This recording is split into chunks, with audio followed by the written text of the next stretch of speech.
All right, we are live on Black Power Radio. This is your Monday night edition of Black Power Radio, your most informative news broadcast on the radio and listening and visuals here on YouTube, Black Business Matters, as well as Busy One Radio Entertainment. I am your co-host, Queen Janae Nzinga, and my lovely co-host, Hey, Dr. Truth Bay in the building. Where your little what music? up, family? What's up, family? How y'all doing? You Yo, can what up, raise your cuz? hand Hello. if you choose. Hello. If Black not, Power, that's baby. What's fine. up? No face, no Yes, face. Look. right on. We got a full house tonight, family. Oh, we're so grateful to have you on Black Power Radio. I am your co-host, your friendly neighborhood policy analyst, Dr. Truth Bay, and we got some special news, an update on the movement. What is Black Power, family? We've been discussing this for a hot minute, but it's getting better and better, sweeter and sweeter every week. The movement is taking another shift in the echelon, and we'll hear from our national chairman, Shaky Mom Akbar, in a few, just what kind of shift it is taking. So, how you doing tonight, family? Today is another week. It is getting warmer out there, and we are celebrating National Poetry Month. That's right, National Poetry Month. So this is a underrated month where we are going to highlight some of the best in spoken word. We also are going to be reading from some of prolific authors from the past, present, and the future, which will be you. So if you have a poem of consciousness or something you want to dedicate to Black Power, we want you to come on the show and share it with us, because spoken word, it's just something about it is as close to as musical to your soul and uplifting it as much as possible. So with that being said, we're going to record the mic, and I do have some updates later on during the show concerning an initiative called SOS Haiti. That's right, SOS Haiti. So you got stars like Akon and Rihanna and many, many more that are taking on the initiative of sending an SOS and focusing on our youth in Haiti. And this initiative just came out a couple of weeks ago. So I'm so grateful. Yes, we are part of it. And we're going to share more details on what that is. So again, thank you for tuning in Black Power Radio. We're here every Sunday and Monday, 8 p.m. Eastern, 5 p.m. Pacific, and 7 p.m. Central. So if you're tuning in here with us, we are grateful. We are the most informative radio show for Black people on the planet. And so we again are grateful for you to be here. So that being said, we're going to relinquish the mic to our national chairman, Sheikh Imam Akbar. Take it away. Peace and Black Power. Peace and black power to our host, Sister Janae Nzinga, and to our comrade, Sister and Queen of Los Angeles, Dr. Critical Race Truth Bay. We have the most informative radio talk show on the internet, anywhere on 196,940,000 square miles of the planet Earth. If anyone can check and see why my video is not coming on, that'd be great. But I did push the button and it's acting in its own way. But we are launching on this Saturday, April the 12th, the Black Panther movement, a structured organization with multiple components of made up of Black Panthers. And we are very proud to just share in just spearheading, because people say they don't really want no leader. So we're just sharing in just spearheading, to share in spearheading of movement. It's across America, and all the Black Panthers share a part of this Black Panther movement, and we are just proud to be in association with it. Queen Janae has a major component.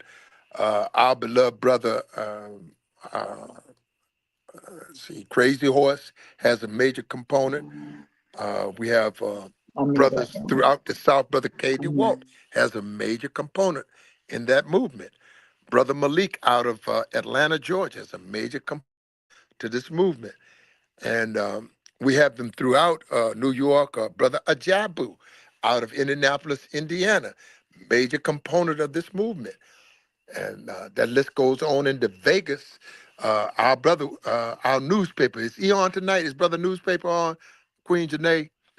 Uh, His name is Yasu, not Brother bro- You Newspaper. Brother newspaper, Yasu Shakur. Is it Shakur or Shakur? Shakur. Yeah, Sure. he's Shakur, I'm gonna coming get it on. right, brother. Newspaper himself. He prints and edits and publishes and pushes a strong well, I ain't gonna use Once the you word say tonight it, for the sake of the airways, but a non whatever paper, but it is a pro Black Panther paper. It is a pro Black revolutionary paper. And it's a phenomenal paper at this hour. And if you don't have your share, you're going to be square. So make sure you order up your papers for coming of May 19th. Excuse me, the Views paper will be out by May 19th, hopefully. We love y'all so much here at Black Power Radio. And we have launched this movement with the multiple components of the right spiritualism. We got a comedic side. We got one with the unk side of the Black Panther. We didn't leave anybody out, right? Then we got that self-defense, that defense team. Brother K. DuBois, Brother Chief Crazy Horse, Brother Hot Sauce, the boss hot sauce, the queen Nzinga herself, a part of the defense team. And, we have a whole defense department. And this thing is being broken down into multiple ways, sharing of the leadership. This has been the problem. How can we pull all the real Black activists together so that we'll be effective? So this is we have been able to do cleverly. And Dr. and Attorney Malik Zulu Shabazz has shared with us multiple concepts to add strength to this movement. And he's been essential. And I'm just sharing with you and being up close and personal tonight. I don't know of anything. I'm going to be public and on the air that Malik Zulu Shabazz or myself, that we have done ever in anything towards negativity towards Black people. Hell to the no, hell to the no, hail to the no, and hell no, and hell to the no, no. We ain't working with no government. We ain't buying no government. We're not no goddamn implants. We ain't never fuck with the police in our life. And not, I like to become front and center with us. And then I'll put my two. I'm not gonna bullshit you. Before I bullshit you, I won't even stop and talk with you. I'm an ambassador now, but I don't mind putting the gloves on with any one of them that talks that yang that and lead this. He got me. We don't fuck with the government, and we don't fuck with the police. And we fuck with the police, we locking them motherfuckers up. Just like we do. How in the hell we gonna be some kind of? We just locked them up in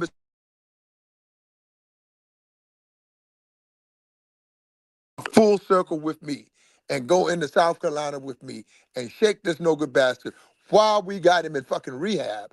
Chuck Wright, we have been on him for a year. How long, Queen Janae or Queen Dr. Quick Race Truth, how long we we've been on been Chuck on Wright? him my whole life. I'm from Spartanburg, South Ooh, Carolina. oh my God, Okay. Lifetime, I done lifetime. bowled a strike up in here, up in here. But let's talk about Chuck Wright for a minute. Go right ahead. Yeah, we need to talk about Yeah, this guy. yeah, yeah, yeah. Chuck Mm-hmm. wrong right. What Mm-hmm. is not to say about this fool? Let's My say. God. Mm. Let's put Pertinent him up. record. Yes. So just recently, I'm going to put up some videos of the recent FBI probe on Mm-hmm. this gentleman here, Chuck Mm-hmm. Wrongright. It's Spartanburg. Um, well deserved. So I had the encounter personally with through Lavelle Lane, who is one of our beautiful souls that we're gone too soon, based on the abuse of Spartanburg Detention Center, which Mm-hmm. again is supervised by Chunk Wrongright. In Mm-hmm. October of 2023, he was walking while black, unfortunately, and he was detained in the Spartanburg Detention Center, in which a few hours later he actually lost his life. So, Mm. beloved mother, Beverly Miss Reese, Beverly Lane. who Uh-huh. we have Mm-hmm. advocated for. Yes. I can't see the screen. Where's everybody? Full screen ahead. I'm all right. There It's we black. go. It's black. Yeah. Okay. Yes. Okay. So, Just real Queen Mother quick, Beverly. hold on. Contact Bishop Williams and let him know we in a new studio. because he was in the old studio. Okay, Okay. yeah, I Who had to got go Bishop? in and get some people out of there. They ended the studio. Who's the Yes. who has Bishop Bishop Williams' Henry contact? Williams. Oh, you got it. Okay. Yeah, Bishop Henry Williams is a 90-year-old reparations fighter in Oakland. God bless his soul. God He's been bless him. doing this for over 60 years. Up in here. But nonetheless, yes, here we go. Okay, new link. All right, so now let's revert back to Mr. Chuck Wrongwright. Yes, family. So he has under his belt quite a few black deaths, which have been swept under the rug. But as of a week and a half ago, it has been confirmed that an active FBI probe into Spartanburg County Sheriff Chuck Wright has been fully activated, mainly because of the corruption that has been spurring up. So let's pull up. We're going to share the screen for a second, and we're going to, because when you hear it from a bunch of white people, usually it's more believable. So we're going to send this link in a second and connect you to the actual news story, and it will cover it from there. But this is a long time in the making, family. He has been in those family who has been in Spartanburg all their life. You can testify. He is literally a walking monster, an amoeba. But he's only doing his job, family, because as we mentioned before, they come from a history of slave catchers. And so, as he continues to do his job to try to annihilate us, God is on our side. And that's one thing that he has forgotten to do. These devils, they seem to fuel on their own power, but understand that this is only the beginning. So let's hear what the update is concerning the FBI probe on Mr. All new tonight at 6 o'clock. For the first time tonight, we're hearing from Governor McMaster on Spartanburg County Sheriff Chuck Wright taking a leave of absence. Now, this comes as Fox Carolina Investigates has confirmed through multiple sources with direct knowledge there is an active FBI probe into Sheriff Wright. Now, one of the sources confirming to us that they were directly interviewed by FBI agents regarding nepotism in the sheriff's office and alleged misuse of government funds by the sheriff. Another source telling us they too were interviewed by FBI agents, and those questions were also over nepotism as well as previous cases. Just look at this man's face, family. Okay. That is the face of racism, live The and direct. devil, the devil The himself. devil himself. The white man is not a devil. The white man is the devil. Okay, and that's We what he can't has say. done. And show you right. There you go. Haven't changed not one bit. Governor McMaster is no different. He has the governor, but we got to take it one bit at a time, family. There's too many families that's been devastated by this man alone. That allegedly showed favoritism. This all stems from a state ethics investigation that we've previously reported on. The county has confirmed the sheriff has taken a leave of absence, but has not said why. Today, we asked Governor McMaster for his thoughts on the situation. I've known Chuck Wright for years. I've always known him. Good God, family. I had to pause right there. If Colonel Sanders was a person in real life right now, this would be it, family. Honestly. Oh yeah, definitely. That's why I left South Carolina. I'm sick of looking at them. I'll tell you, he got the Dixie accent and everything down pat. Woo, I'm scared. Has not said why. Today, we asked Governor McMaster for his thoughts on the situation. I've known Chuck Wright for years. I've always known him to be a very responsible, good sheriff. I understand he is taking leave, and that's all I know about it. Now, the FBI He has is told in us they're rehab. not able to provide comments Okay. on the potential existence of an investigation. There you go, family. So that's one out of many, many stories concerning Chuck Wright. But if people can tell you he's in rehab, yes, to cover it up, but it is misappropriation of justice, so to speak. And I know that the spirits of the loved one that lost their life, especially Lavelle Lane, who I believe would have been 29 had he have been still alive, that is calling out and crying for justice. Now, the thing is with Chuck Wright and a lot of these sheriffs, they believe that in a so-called Christianity that is not behooving, not the relationship that you have with God the Father and God the Son, Yeshua, who's my Savior. But this sort of Christianity that they believe in is the slave masters' Christianity. They truly believe in enslaving black folks, honestly, and they think it's a divine purpose. So that's the type of confusion that we don't want for our babies to suffer under. Divine order and is happening, and a relationship with God is is also in order. But we hope that Chuck Wright gets everything that he deserves. We are not too privy on those who blatantly utilize their power to constantly destroy our family. So we'll keep you updated on what's happening. And while he's in rehab, I know God is going to be working some miracles for justification for these families in Spartanburg. So that being said, we're going to relinquish the mic back to our co-host, Sheikh Imam Akbar or Yes, John. ma'am. We're right here with you. And Chuck Wright has mastered the art of deception and brung tyranny to the city of Spartanburg County, and this is again where they make the BMW car, and it gives him a sense of empowerment that he is the lord of the state of South Carolina because he commands probably more money. They have told me that he has more money under his control, more raw power, in that just the taking of lives of black men back to back to black to black, and tell you that it's under investigation by the SBI, South SCBI, South Carolina Bureau of Investigation. The Minister of Justice and I went back and forth and to and fro. Please cut it. My Went back, bad.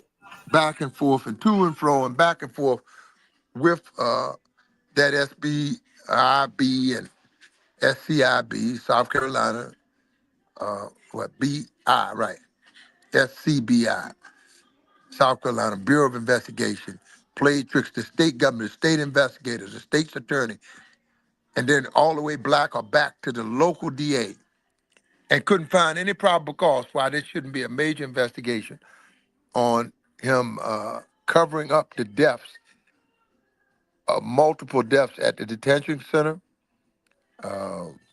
deputies being accused of abuse, verbal and physical, emotional abuse on the inmates. It went ignored for years. And now it's come to an head. Right? Even while he was under all this pressure, he illegally hired his son, continued Yep. to basically launder some money and take that money for his personal use. And from what they're telling me, indicating that he was using drugs and sexing everything that was moving, boys, girls, and the gators. So we have Mm-hmm. to really pay attention to how we must interact today for the Panther to go back in now and say we want to demand our face of leadership in Spartanburg and Spartanburg County because we have a state chairman is just either too uh, distracted by the fulfillment decoys or too lackadaisical, too weak, or scared of this goddamn cracker. It's something that's going on with him that's inordinate about this whole equation. Because I think if I had anybody normal in the state of South Carolina, this thing would have been off the charts. Even Queen Beverly got the mother of Lavelle Lane got involved, and so much so that she has become the spiritual advisor for all the Panther movements because of the That's fact right. not That's just that right. her son is getting, but she had a dedication and commitment and always was responsive and always willing to go to the front line on the scene. You're not worth a quarter to the movement if you can't get live on the scene. Not going to run the revolution from your porch. Send that word out to them guys sitting on the porch. Get them off the porch, Omar Wally. Get the Daryl and them off the porch. Get your line and them off the porch so they can get out on the front line and put some wreck in. Cause that's just you just bullshitting me when you tell me, oh well, I had my cat died this week. I lost my homework, and I forgot to tell you the truth. I ate my homework. I never made an excuse in this work. You should never make an excuse. Why? Because I make no excuse and I don't accept no goddamn excuses. While these Negroes are running around here, they might as well be saying, God bless America.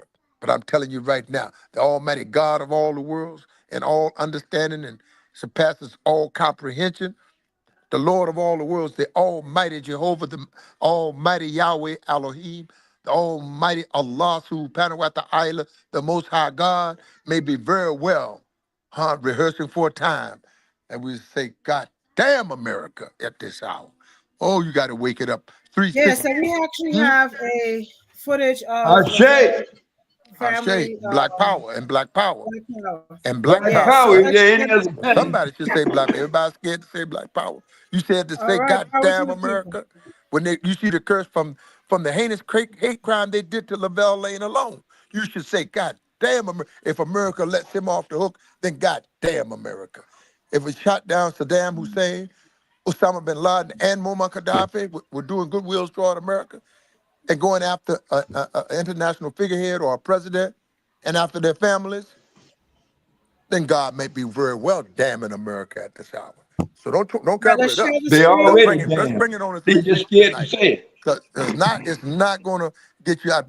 Trying to appease the opposition, bowing down, being politically correct will not get us out of this. We the people have to rise up and take justice and manage it with our hands. Take freedom and manage it with our authority, under our authority. If the orange toupee guy, if we built this, then now we got the skill to manage it, and we got the skill to run it. Don't let anyone intimidate you out of your righteousness, and don't let them intimidate you out of your black revolution. I'll land my plane on that, but I got so much smoke in here, I could blow the doors off it and say, Share my, the my, my. screen. Oh, my, my, my. I agree with you, Akbar. A butt kissing revolutionary does not look good on your resume. All right, so Just as thank you sure for as joining Skip us. is still on the peanut butter jar, or what? This is live. This is not Memorex tonight. Black Power. Right on, right on. So this is the link of Lavelle Lane's family, Beverly Reese and Mr. Reese at a press conference. This was a couple of weeks after Lavelle's demise. Well, the coroner knocked on my door that morning, and he told me the coroner. So I'm saying, what happened?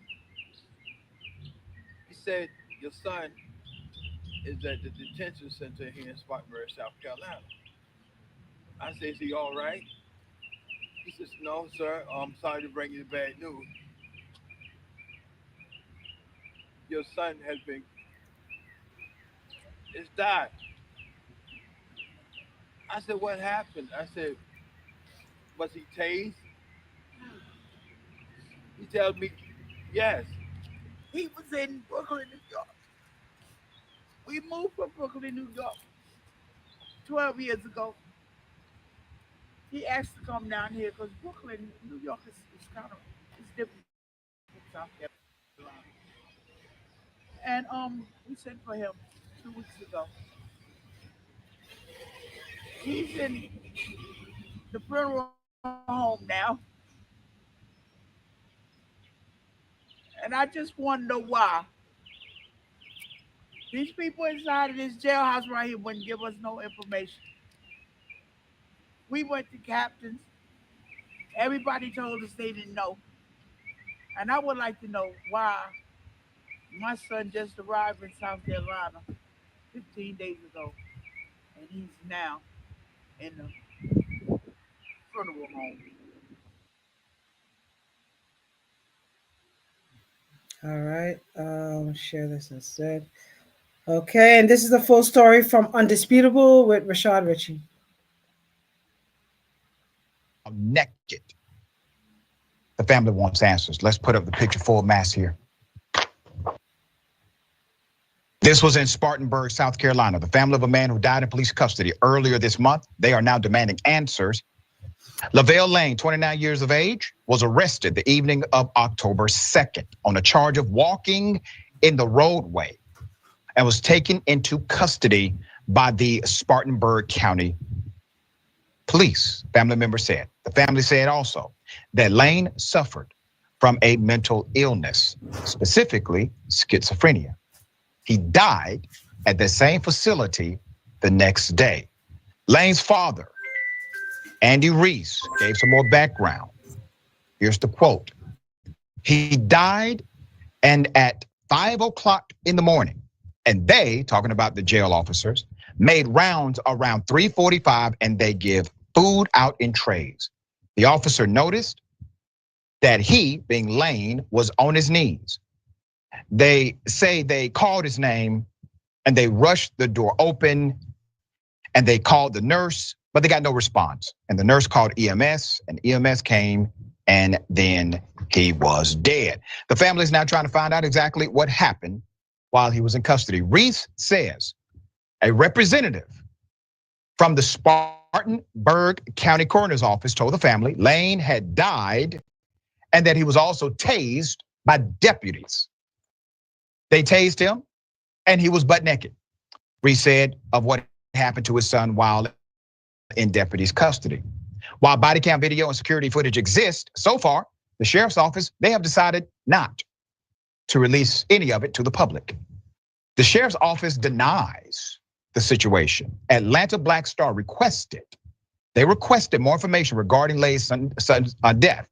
And the Spartanburg County Sheriff's Office denied their request, claiming since our office, the South Carolina Law Enforcement Division, and the coroner's office still have active investigations. So they're hiding behind the investigative protocol. However, this department, this agency has released video before with an investigation not being concluded. Let's put up the pictures of those in charge. We have the sheriff. His name is Chuck Wright, and the Detention Service Division Commander. This is Major Chris Laso. They are in charge. Buck stops with them. Once again, an individual who goes to jail when they should have gone to a hospital. So one, you have a microcosm, which is the actual incident, and it speaks to the biases inside of that department. And then you have the macrocosm, the general approach as it relates to healthcare, mental health in the United States of America. No way this man should have gone to a jail at all. Never should have had that trip happen in the first place. There's a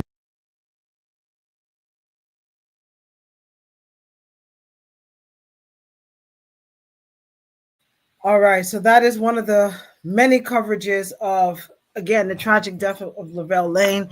And still to this day, many families are mourning, at least what, 30 deaths the last couple of years under his watch.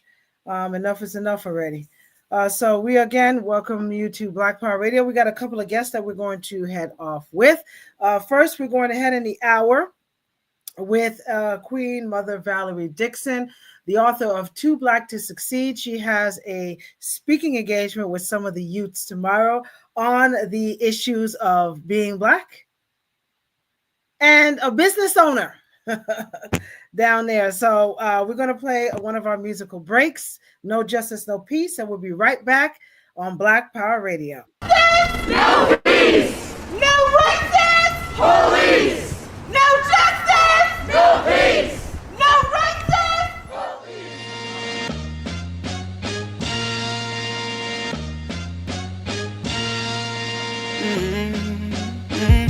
They say we all equal, but the cops killing my people. No justice, no peace, no. Saw my brother, now he gone.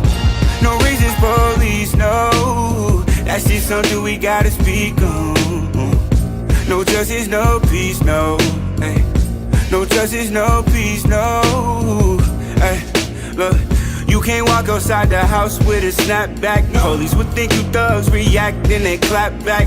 Look, Black Lives Matter, that's the hashtag. But this is real life, way more than a hashtag. R.I.P. Breonna Taylor, R.I.P. George Floyd. Kill him cause the color of his skin, white, do it to him. Completely unarmed, just racially profiled. Now there's a mother out here trying to fight life with no child. Let's fight for the justice, protest, just don't slow down. I can't breathe, screaming loud with the whole crowd. When they take off that mask, they gon' put on a badge now. Out here to kill us, stand up, never they say we all equal, but the cops killing my people. Ay. No justice, no peace, no. Ay. Saw my brother, now he gone. No racist police, no. That's just something we gotta speak on. No justice, no peace, no. No justice, no peace, no.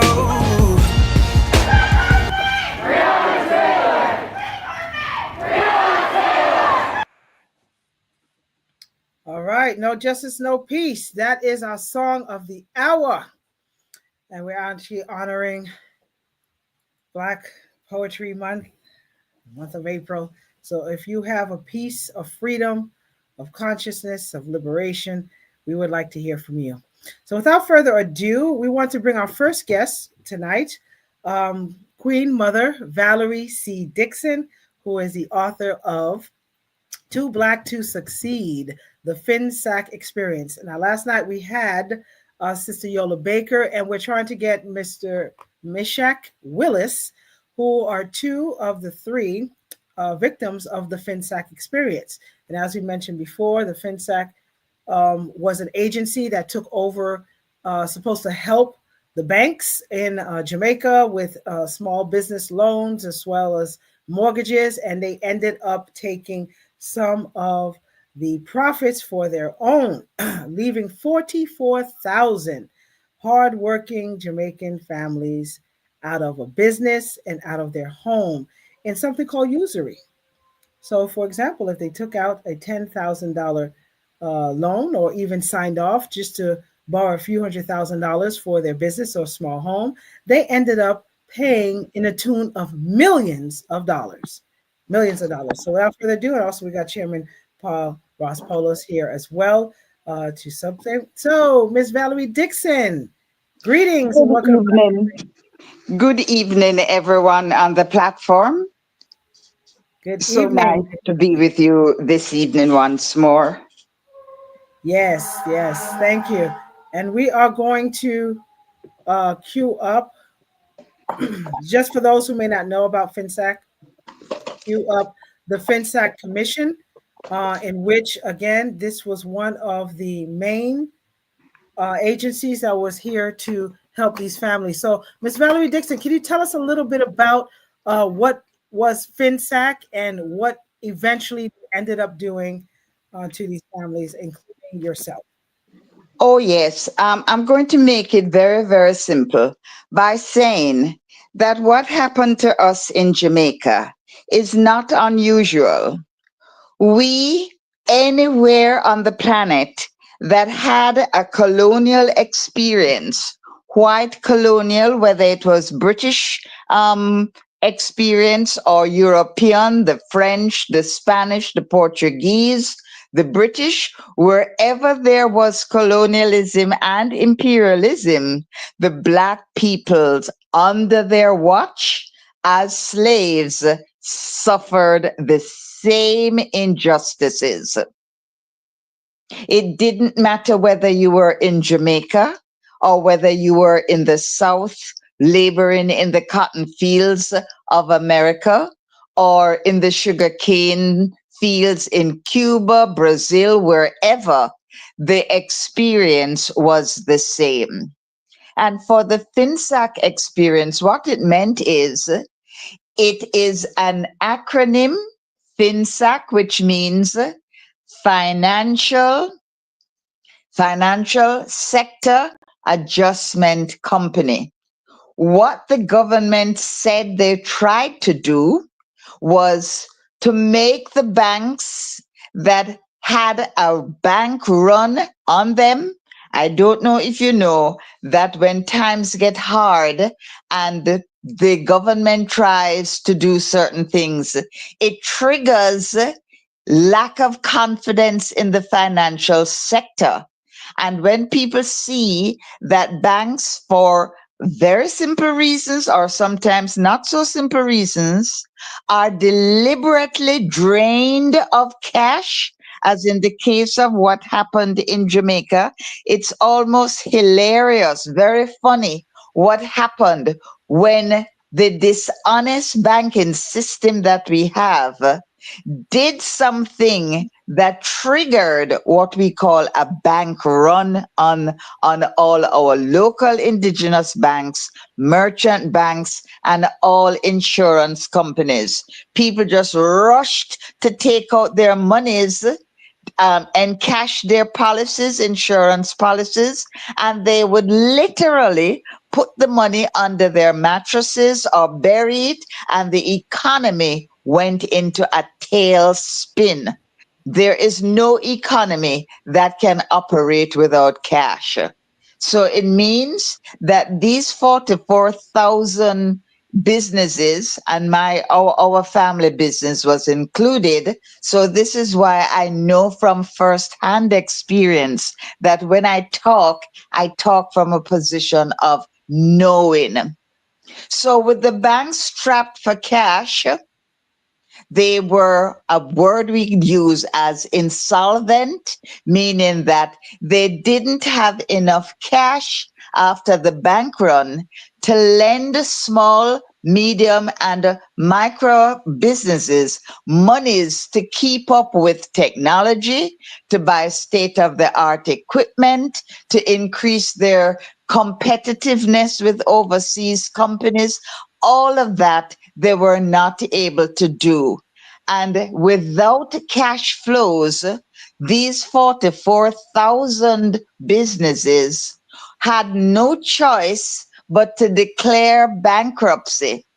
And in declaring bankruptcy, many had to close their doors. We lost our company due to all of that because, as I said, we had borrowed, and because of the financial downturn, due to lack of foreign exchange to buy goods, because we stopped producing locally, so everything now had to be imported, and foreign exchange became very scarce, and persons just were not able to service their loans because of all these obstacles that were placed in our way. And so, incidentally, it's interesting to note that what one bank had done that had triggered the bank run, Central National Bank, his sin was not any larger or greater than all the other white and brown regular importers of food, clothing, and shelter into Jamaica. They were all doing the same thing. But the moment that this black man who owned a bank and a group of companies went and outbid them for the sale of the American dollars, it caused a problem. How could he, a black man, outbid us? And we are regular importers and merchants, and we are the ones at the top of the economy. So who is he that he should be able to do this? So it caused an embarrassment to the government. And in the embarrassment, they tried to see if they could pump life into some of these major companies owned by the white and brown class.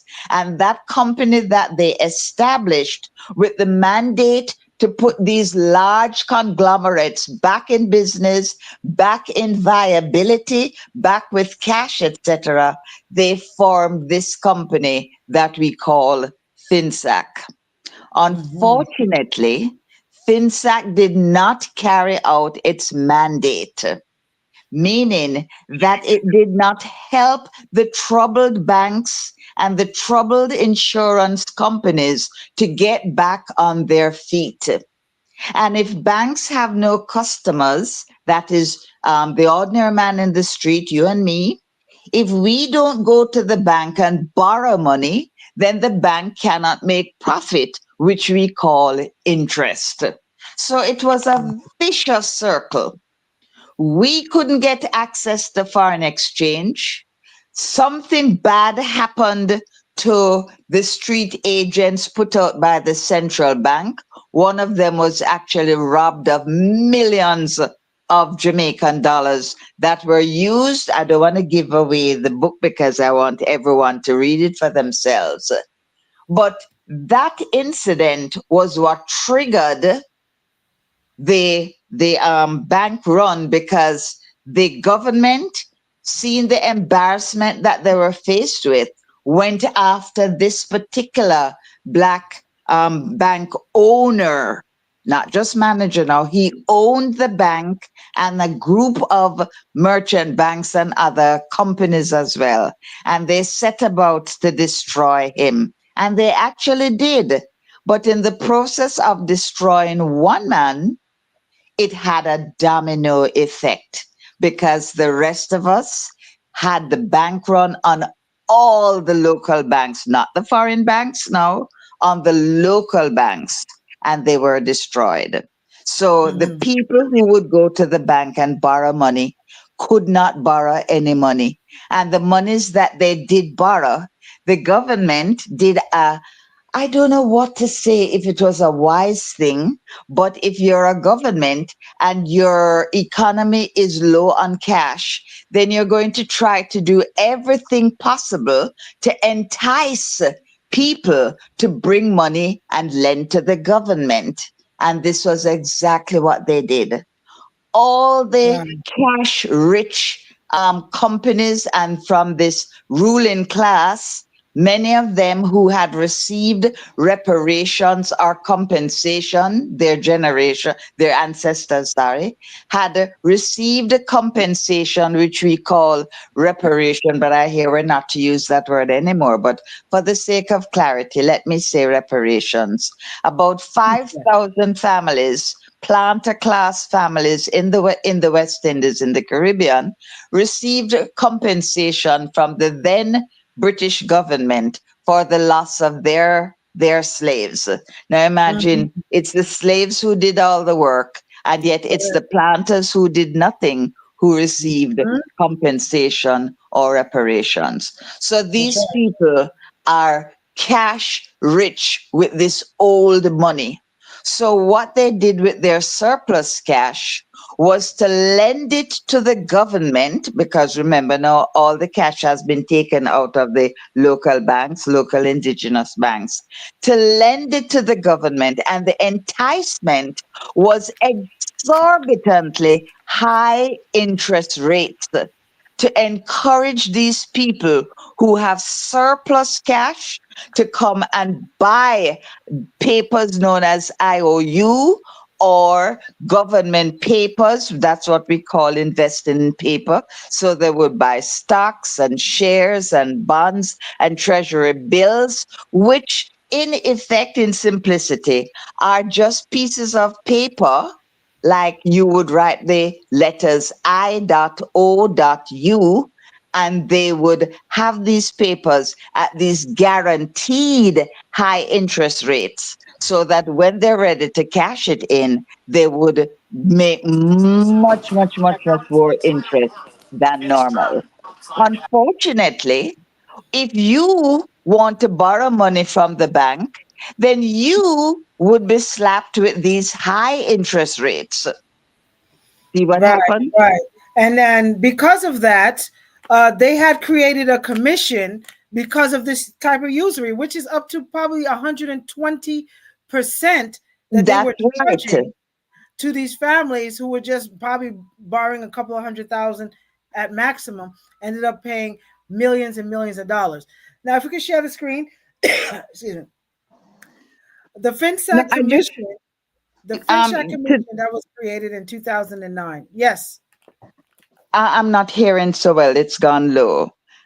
But to make matters worse, what they did was to take the collateral from these borrowers, the 44,000 people, and they actually sold 24,000 of them to a Texas collection agency, and that Texas Collection Agency was actually where the Jamaica Redevelopment Foundation, maybe Yola touched on all of this yesterday, so I would be Yes. repeating it here. And so this company is registered in foreign Texas and as well as Jamaica. And the company with the name Jamaica is owned by a Texan by the name of Jason Rod. And Jason comes to Jamaica on a regular basis to collect the proceeds of the properties, homes, cars, artwork, and other assets used as collateral, and he repatriates it back to the United States of America. So we are left with double whammy, double jeopardy in that we are charged interest on principal, we're charged interest on interest, usury, which is illegal in the state of Texas. This is the sort of thing that our own government did to us, the 44,000 of us who were the backbone of the economy. We were the employers. And by that I mean, we're not talking huge conglomerates now, because people who have money do not build factories or they do not have much employment. They are investors. They let their money work for them at profits much higher than what you would get if you were to build a factory, employ workers. Your return sometimes cannot be as high as those who let their monies work for them with the high interest rates. So we were paying back interest rates that quadrupled, as Eula explained only yesterday. There is no way. And then to make matters worse, they brought in the Ponzi schemes, the pyramid schemes, and flooded the economy with fake money that was not anchored to anything solid like manufacturing or the production of goods and services. It was just money pumped into the economy, and that caused a rush on consumer items, items that were just luxury items, if not real, but it gave a false sense of prosperity. And when the pyramid schemes bombed, as they are sure to do, some of you may remember what happened in the case of Enron in the United States and with Bernie Madoff, you may understand what I'm talking about when I mention the pyramid schemes. So the whole economy is now turned upside down because real production and real manufacturing that are your cornerstones on which to export goods like bauxite, sugar, coffee, other minerals, etc., you don't have that production going on. So you're not earning any foreign exchange. And you cannot go in America and buy their clothes or their shoes or their whatever and pay them in Jamaican dollars. You must secure foreign exchange in which to carry on international trade. So the problem was just, it was just mushrooming. Day Yeah, by it day, it was compounded. getting worse. Right. Yes, it compounded. And this is why the commission, which was created in 2009, was supposed to look into this inquiry as well. So this is a recent update of the FinSAC Commission, which to this day have not brought closure to the families who were affected. So let's take a look at the recent updates of the so-called advisors to oversee, sort of like investigators, to see the issues that the FinSAC usury claims have done to the families. Long-awaited documents from one of Jamaica's most turbulent economic periods are now available to the public. The release of the FinSAC Commission archives marks a major step in understanding the financial crisis of the 1990s, with a key figure still defending the Commission's work. Ramon Gordon has the details. The public now has full access to the long-awaited FinSAC Commission archives, unlocking the evidence and submissions behind the near collapse of Jamaica's financial system in the 1990s. Finance Minister Dr. Nigel Clark at today's launch hailed the redacted archives as a window into one of Jamaica's darkest economic chapters, offering a rare, in-depth look at the crisis that reshaped the nation's financial landscape. The collapse of the financial sector in the 1990s was arguably the most monumental domestic economic event in Jamaica's independent history. To an accumulation of debt that represented 40% of GDP. And it has taken 30 years approximately for that debt to be wound down. The collapse of Jamaica's financial sector in the 1990s was driven by skyrocketing interest rates, with some borrowers facing rates as high as 120%. In 1997, FinSAC was set up to stabilize the financial sector, but instead oversaw the sale of many local businesses to foreign investors, which cost the country an estimated 44% of its GDP. The accumulation of that debt led to a situation by 2002, 2003, where interest and wages alone exceeded tax revenues. Interest and wages alone exceeded tax revenue. Former Finance Minister Dr. Omar Davies had previously criticized the government's failure to release the FinSAC Commission report.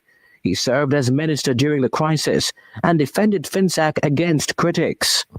The high interest rate policy of Omar and the PNP has been one of the most destructive forces in the history of Jamaica's economy.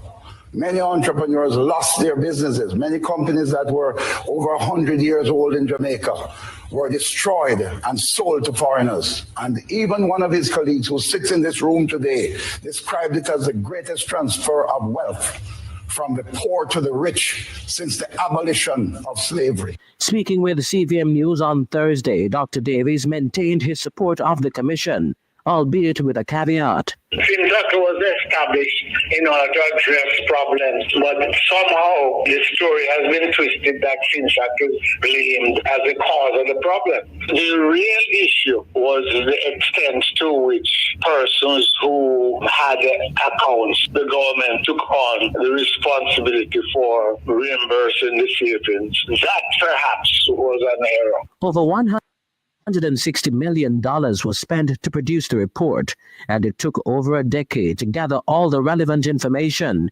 It was handed over to the Finance Ministry in 2019. To access the archives, visit www.mof.gov.jm/FinSAC Commission Archives.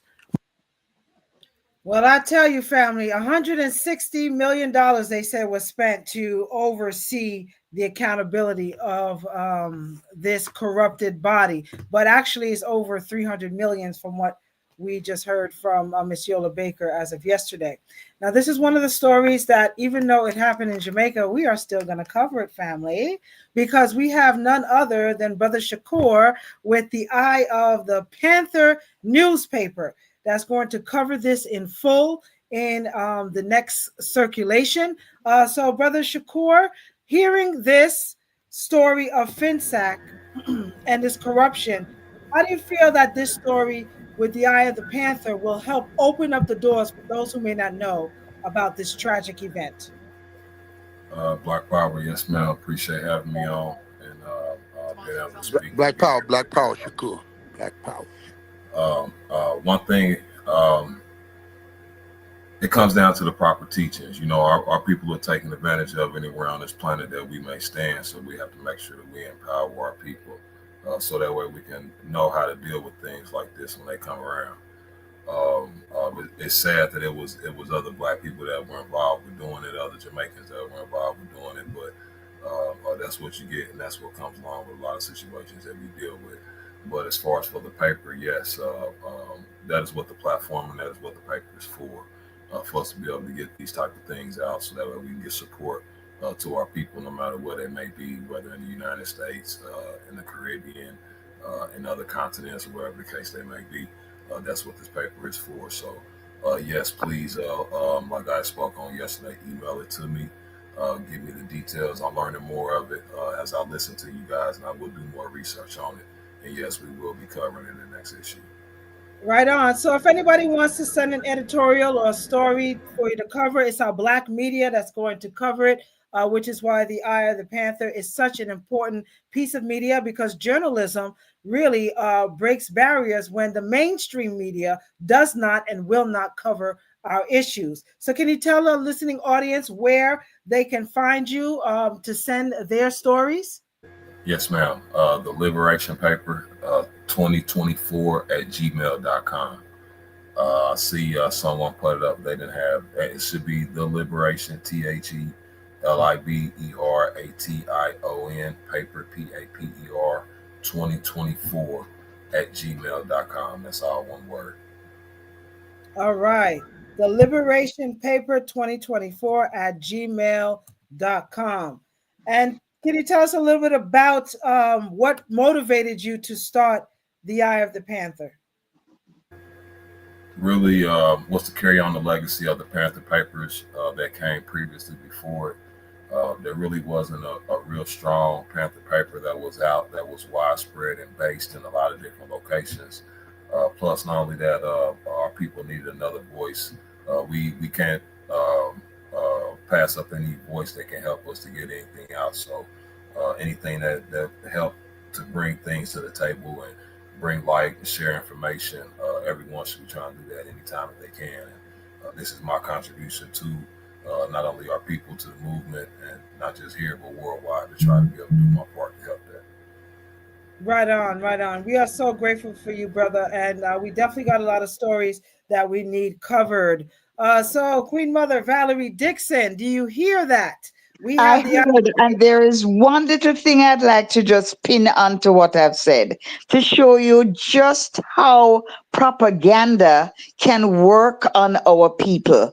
You have heard it said that the FinSAC archives that they have been released. Now, an archive is totally different from a report. All the archive did was to tell you what went on in the commission itself. It is not a report.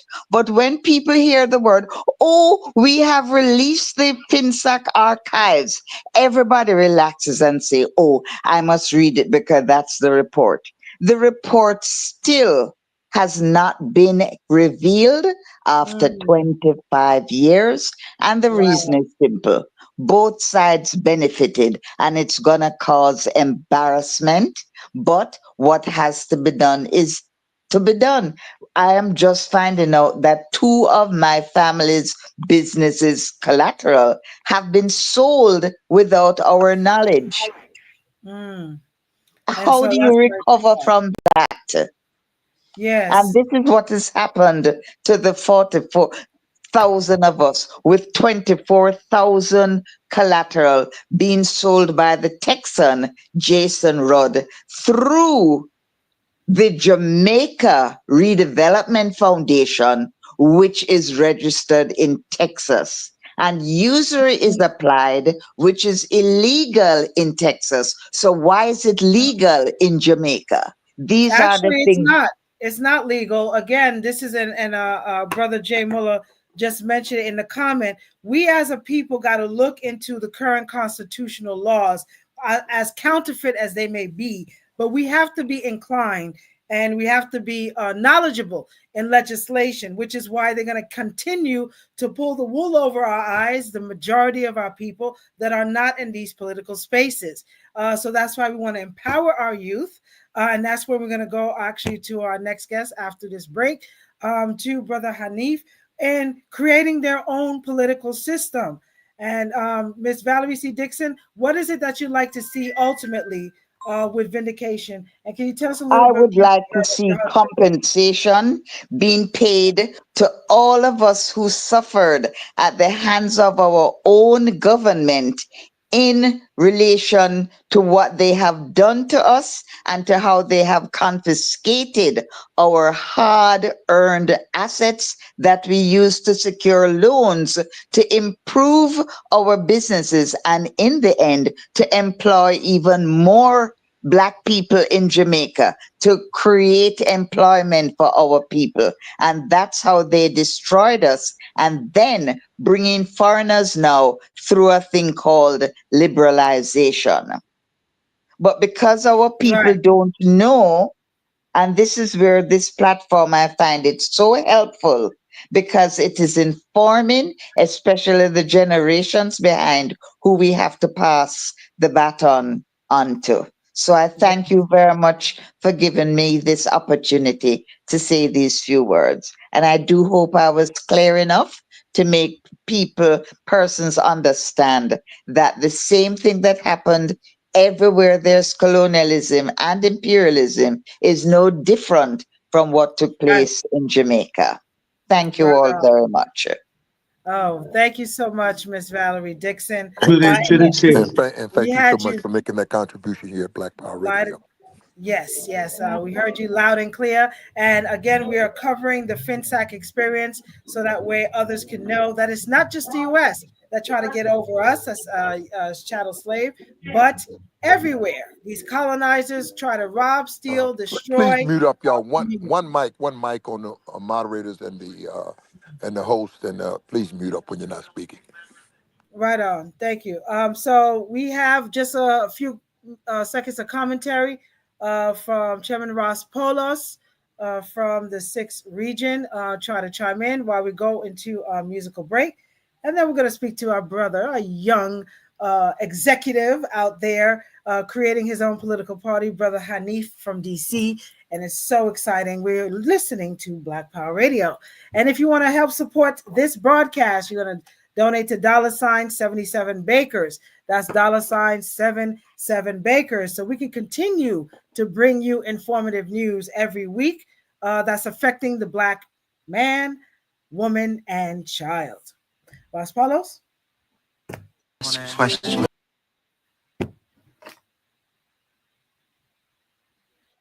Who really cares? To save a world, live First life of all, I'd like for to the say children. the presence of the Most High.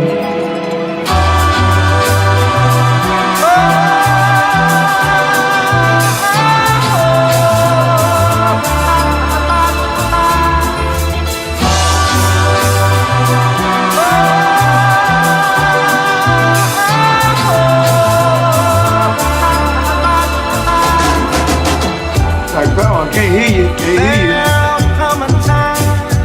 Unmute your mic. When the world won't be singing, flowers won't grow, no bells won't be ringing. Who really cares? Who is willing to try to save a world that is destined to die? When I look at the world, it fills me with sorrow. Children today really suffer tomorrow. Oh, what a shame. Such a bad way to live. Who is to blame when we can't stop living? Oh, live for life,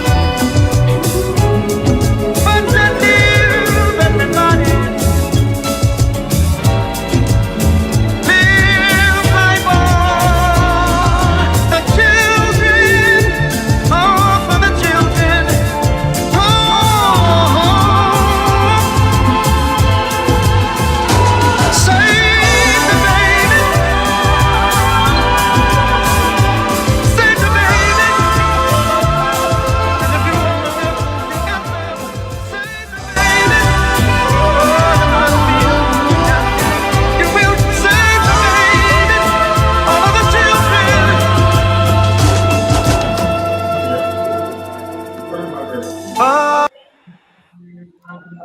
right. Save the Children. And that is a remix from Remy Salami, one of our favorites from Marvin Gaye. We actually do own the rights with Dr. Cecil Jenkins for Take Back Our Children is the theme of the protege of Marvin Gaye. And in August 6th to the 9th, we are going to have a gala in Virginia, Take Back Our Children Gala, which is the first initiative of highlighting the needs for our children. And then we're going to go right into the Million Youth Rally, September 5th and 6th in DC. So we are so excited for these events that are coming up to really highlight our Black youth.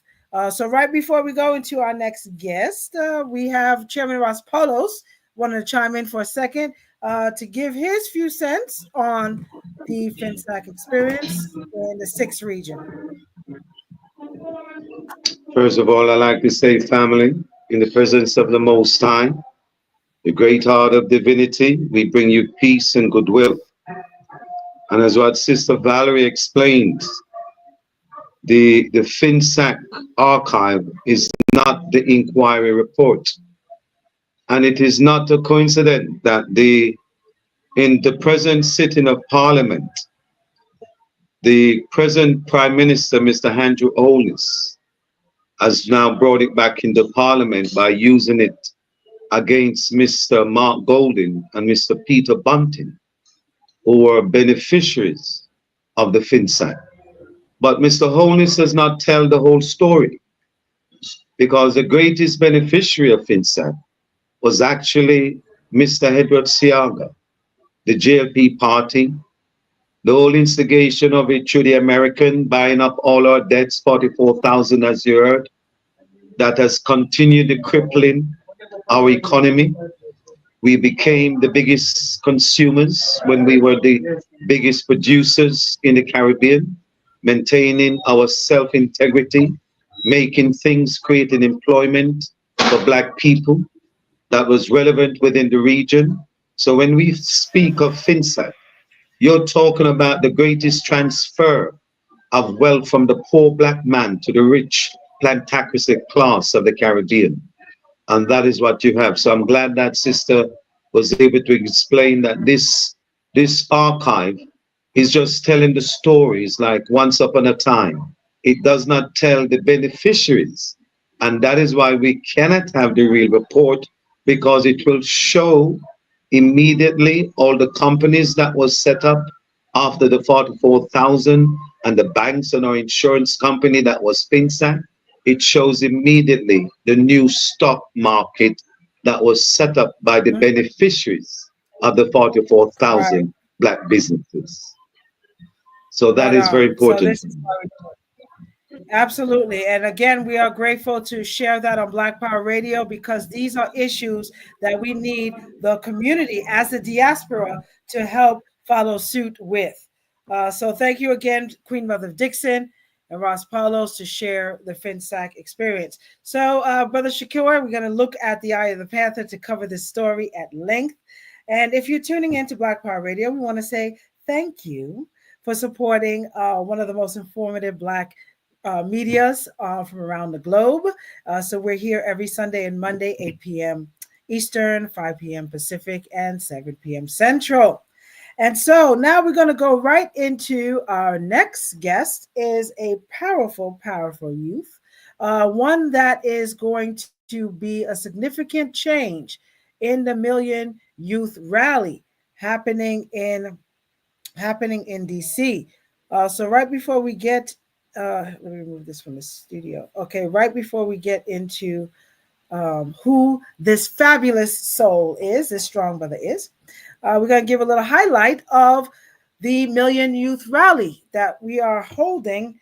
It's a 26-year anniversary, highlighting what Dr. Khalid Muhammad started in 1998, the only activist in the world to really focus on our babies.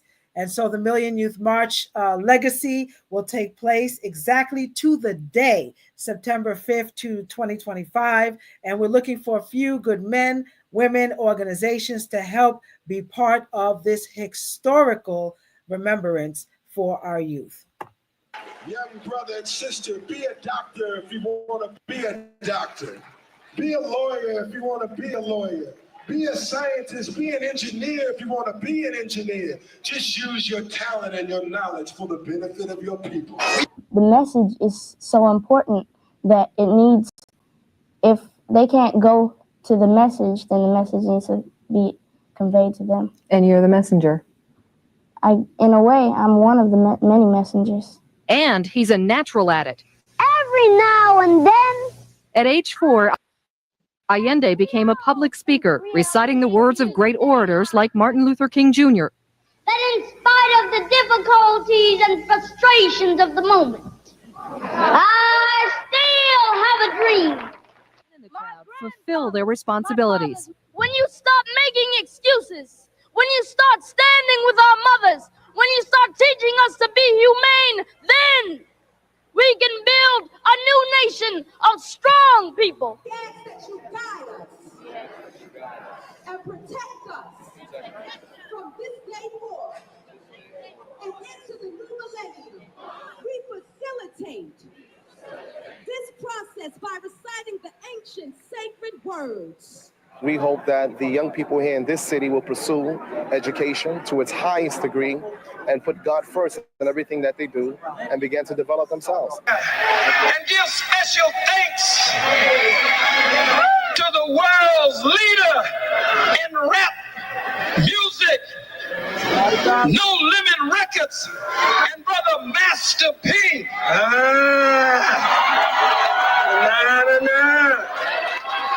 Holla if you hear me. Holla if you hear me.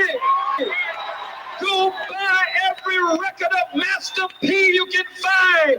Go get everything of No Limit Records you can find.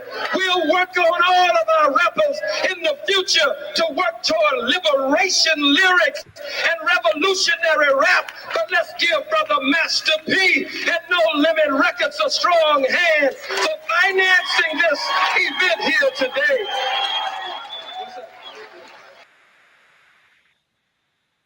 Right on, right on. So a lot of people didn't know that, yes, it's Master P that is one of the major financiers of the original Million Youth March. And ever since the time of No Limit Records, him and his son Romeo has always been prolific in creating young Black entrepreneurship, even to this day. So we want to give a special shout out to Master P for the work that he is continuing to do in empowering our youth. So we hopefully will see what we'll bring this year in the commemoration of the Million Youth March. So speaking of DC, yes, we have one of our strong brothers here who's been with us a couple of weeks on the show. And Sister Janae can go a little bit more on the details of who he is. But since he stepped onto the stage, I tell you, he shook the atmosphere with his Black Wall Street plan. But more importantly, he has a political party alternative for our Black youth. And that is what we need when we talk about self-determination. So without further ado, where is our brother Hanif? Welcome to Black Power Radio, my dear. How you doing? Black and strong. Thanks for having me. Right on, right on. Right. So yes. I would like to say Black Power. Black Power. I would like to say Hotep. I would like to say Hotep. Hotep. I like to salute and say Ashe to all my elders. And last but not least, Ashe, Black Power. Love you, little brother. And last and not least, I would like to say Assalamu alaikum to my brothers. All right. And with that, I'd like to continue forward with regards to answering any questions that you have for me, Truth Bay. Yes, well, our listening audience is with bated breath. What got you started in this activism? Tell us a little bit about the party, the African Independence Party, if I'm correct. Okay, so if they must know, I'm currently a member of a party which is non-Democrat or non-Republican, and most of the elders are fully aware of what the issue with that is. One is the fox, and one is the wolf. So I'm associated with a political party that's funded by all Black people, and we're trying to you're trying to solidify a black colony by putting the power of votership into our own people's hands. Just like the original Black Panther Party, when Huey P. Newton and a lot of his comrades have ran for mayor's office in positions of government, which is completely hidden out of our own history here while being in this United States of America.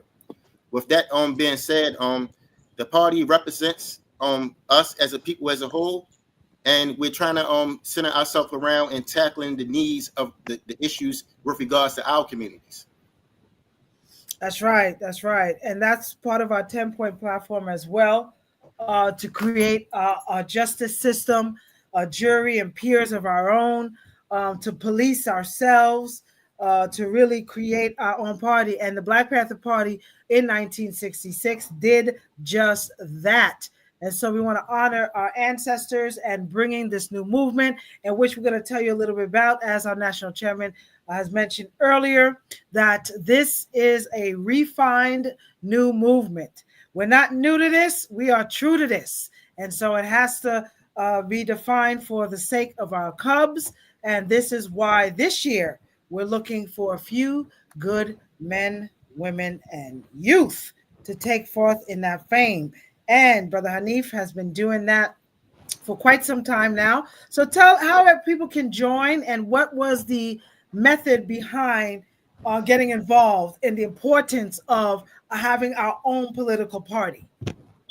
Okay, so the name of the political party is named or entitled New African Independence Party. And what we understand is a basic principle is that you cannot have no control. Well, anything that you do not have control over can be used as a tool against you. Do we all agree? Absolutely. Okay, so with that being said, is that when we look to the left or look to the right at the Democrats and the Republicans, right? And the only thing that we see in the power structure are people that are pledge allegiance to the racist forefathers' philosophy with regards that was built off of slavery. Then the only result that those two ideologies can only produce is a regeneration of those core principles itself, right? Right. Mm-hmm, mm-hmm. Right. So that is one of the problems that the party seeks to solve, with regards to alleviate Democrats and Republicans, and especially those that are whitewashed, the people that look like us. That's right. As they say, black faces in high places. That has been our demise since the days of Martin Luther King and Malcolm X. And so we don't want to live in the past and recreate those mistakes. So we also really got to focus on empowering the youth with a new mindset just for that. So what advice do you give a young brother or sister who wants to be part of this party, or if they want to start one of their own? How can they join, and what's the motivation, and how they can complete one? Okay, so the information is clearly on the website, and I posted it in the chat box. I don't know if it's able to be seen by everybody, but just to reiterate, the name of the party is New African, and that's with a K, Independence Party.org. Also, I'm currently working on establishing my own chapter in Baltimore, Maryland, and I need people in order to do that. So if there are listeners here that are interested in supporting me, which is going to support us, please feel free to reach out to me personally by contact my number, to where as though we can sit down, we can educate ourselves, and we can work on establishing a chapter here. Also, moving forward, the motivations for that is that, think about this. If you had a chance to change the future and the outcome of every melanated person in this country itself, would you not want to play a role in doing so? Or share the screen. Go ahead, brother. This is the question that I'm posing to the youth. If you today could make a decision, if the power was in your hands to make a decision, I'm going to participate and put myself in a position to where as though I can write the laws that benefits my people. Or would you sit back and allow other people who don't look like you, and for those who do look like you, who pose more of a harm or danger because they've been infected and poisoned with other ideologies that's only designed to kill us off? What would you That's choose? right. What would you choose? Would you choose to stand and fight for us, to where though you would have the power to run and control this country, or would you sit back and sit down and not speak up and allow other people to control you and control us? Well, we certainly don't want that. And here we are, family. If you're looking at the screen, New African with a K.org, and it beautifully displays the 10 points right here and some more as far as what our purpose is, as far as reparations or restitutions for slavery, freedom, power to determine our own destiny. We want proportional political and judicial representation. We definitely don't want to die by the hands of the police, which is happening way too often. So, just a few of the reasons why you need to be a new African. So, for those who want to join, Brother Hanif, can you give us a contact number for them? All right. So my contact number is 571. Would it be seen in the box? Absolutely. Please jot it So in. all right. So I'm going to put my contact number in the box. So anybody that's interested in finding out more or be interested in supporting me and establishing the chapter here, please reach out and feel free to contact me any hours of the night. Also, if you're finished with this or discussion this, I would like to move forward with regards to speaking on the new Black African Wall Street, which is going to be in cahoots with this organization, just as well as every other Black organization. So may I continue forward? Yes, we got 2 minutes in this segment, so please. All right. All right. So with the new Black African Wall Street, it's supposed to consist of 1 million melanated people contributing $1,000 apiece, which would give us a combined total of $1 billion. This $1 billion would fund our own economy, along with provide taxation to establish a military, a paramilitary, and a security bases to protect our political prison, to protect our political party, just as well as protect our citizens. Because y'all can look around, the police is not trying to protect y'all. That is not their job. So y'all make the decision. But you would want to keep paying taxes and work 7 days a week for a system that is only designed to destroy and kill you? Or would you want to support brothers and sisters like us to build our own businesses and be taxed and form our own military to protect these political parties and protect our companies in these communities? Y'all make the decision. All right. Well, we're going to make a good decision as you continue to tell us what we need to do. All right. So the purpose of the new Black African Wall Street is to build our own economy. So what I have said that if we can raise $1 billion, that will put us in a position of buying power to purchase 400 individual companies that is not exceeding over $2 million. Each of these companies can be equally diverse throughout every 54 state, which will equal to around about 5 companies to 8 companies per state. And once we have control over those domains, we will control our own means of production and our own services, to where as though we can benefit and reach out and give back to the community. That's what it's all about. That's right. That's right. All right. So the idea of this first phase is to embark upon meeting people who want to support such of an idea, to where as though we can continue to brainstorm and we continue to come together. Just like, for instance, a wise statement was said: "He who travels alone travels the fastest, but he who travels together travels the longest." Bam! Microphone drop right there. And that's out of the mouths of our babes. Bravo. And so if you want to hear more, yes. So inspiring. So if you want to hear more of Brother Hanif and see him in person, he will be one of many of our prolific guests for the Million Youth Rally, with many, many other great guest speakers and organizations giving back to our babies. So we appreciate you so very much, brother. Continue to tell us about and round off for the Black Wall Street and the New African Independence Party. This is not an option. It is mandatory, family. So log on to newafrican.org to get more information on how to join and be inspired to build and join a chapter or create one in your area. We have alternatives now, family. So with that being said, I'm going to relinquish the mic back to our co-host Queen Janae and Zinga, while we are waiting for our last but final guest of the hour, Queen Mazazi, as we talk about a little bit the update with the history of Haiti. All right, peace and black power, everybody. Hope you've enjoyed this episode of Black Power Radio. I want to introduce two people right quick, but we got to get Brother Yasuk on the line. Are you there, Brother Yasuk? Black Panther Party. He Yes, has ma'am. the Yes, ma'am, new. sister. I'm here. He has the new. Not new, but the Black Panther movement new platform. 5 principles of a Panther and the 9 local objectives that he wants to express to us, because we are expanding with the Black Panther movement, well, which we said we're going to be releasing the website on April the 12th, and we are recruiting as well. So, Brother Hanif, even though you have your own organization, you are welcome to come join the Black Power movement as well.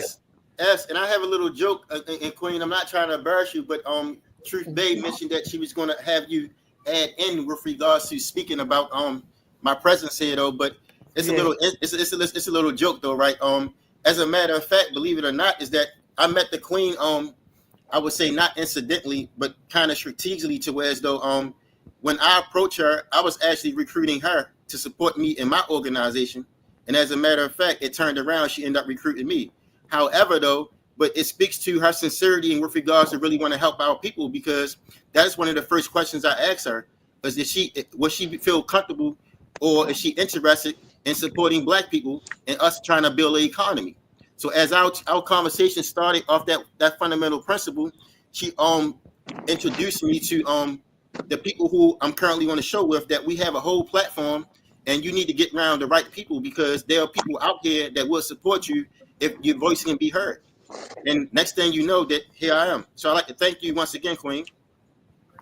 You're welcome, my brother. That's what we do. We nation building here. This is a global platform.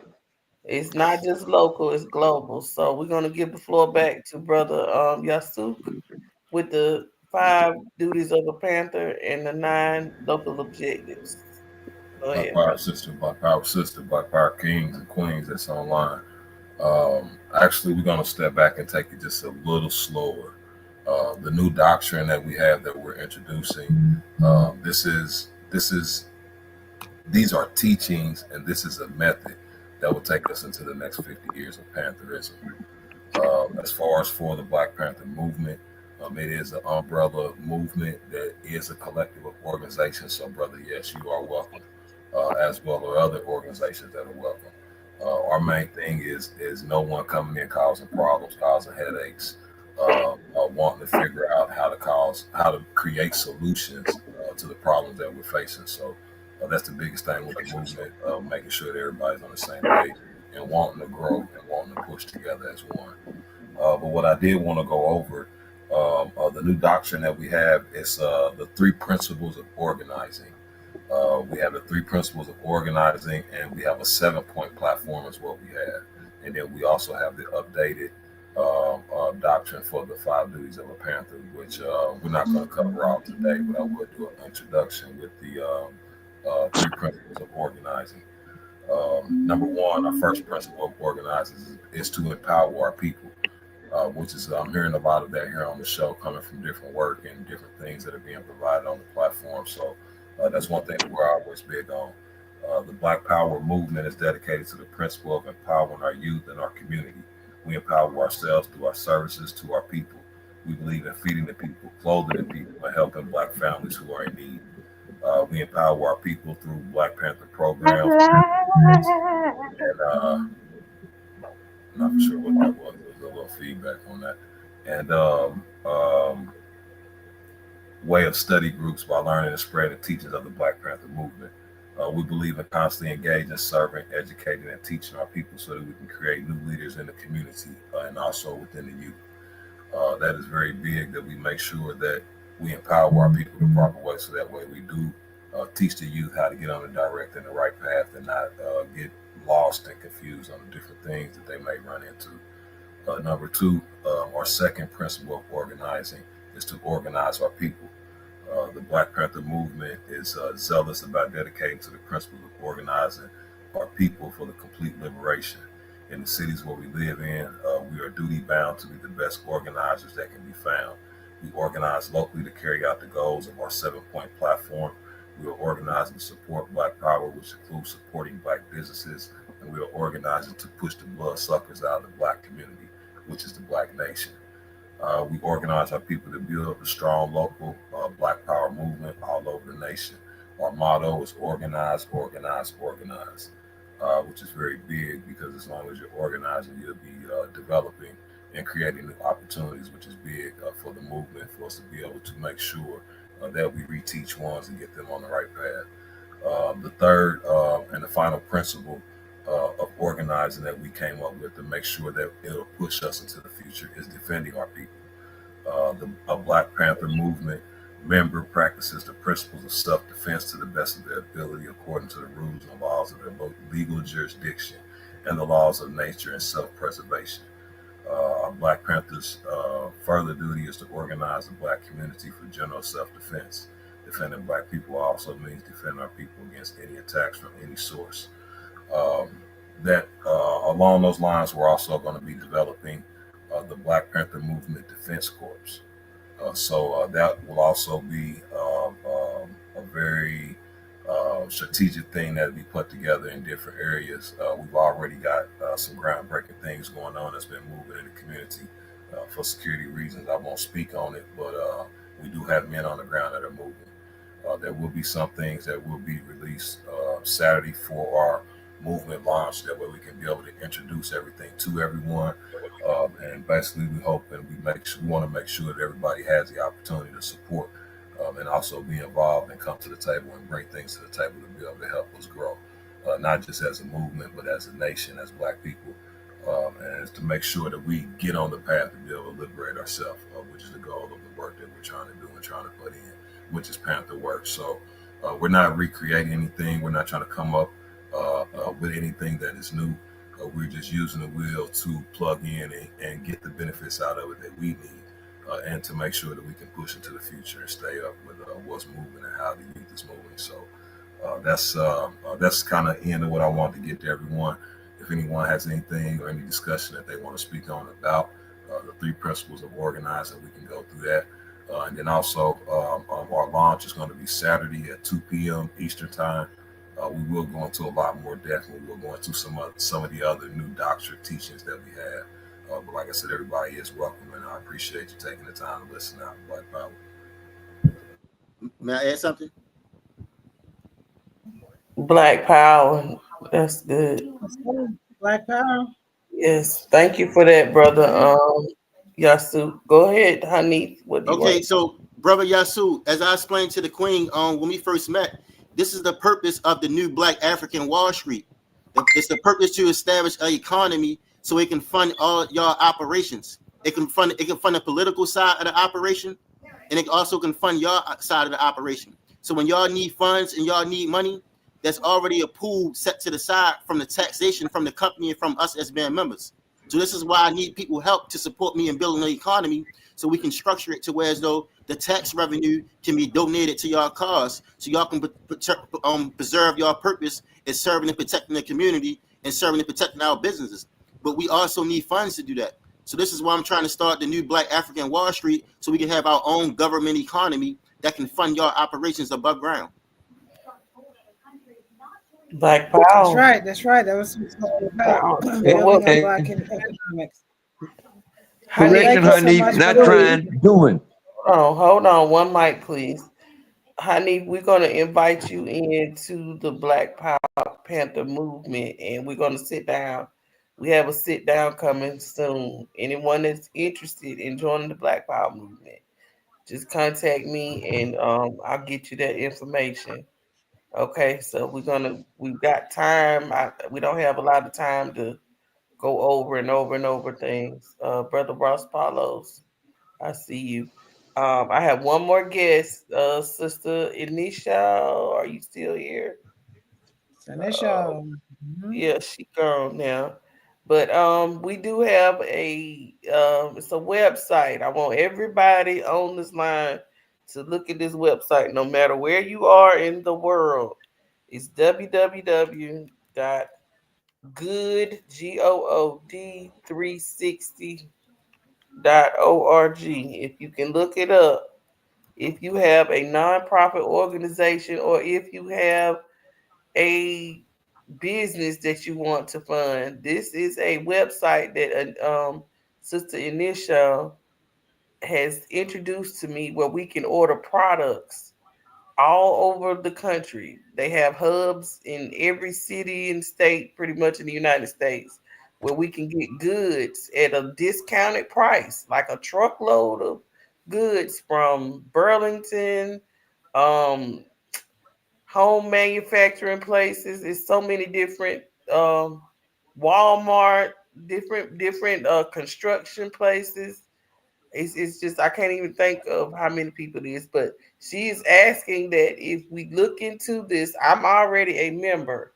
If you can get a truckload of this stuff picked up, you're more than welcome to have it and start building a storefront property. You could give it to the community, any people you know that have construction sites or building houses or even just giving give backs in the community. If you go to Good 360, sign up, become a member of Good 360, and you can get these products at a discounted price. Like she was supposed to do a whole um introduction to it. I guess she just didn't have enough time tonight, but I want everybody to look into it.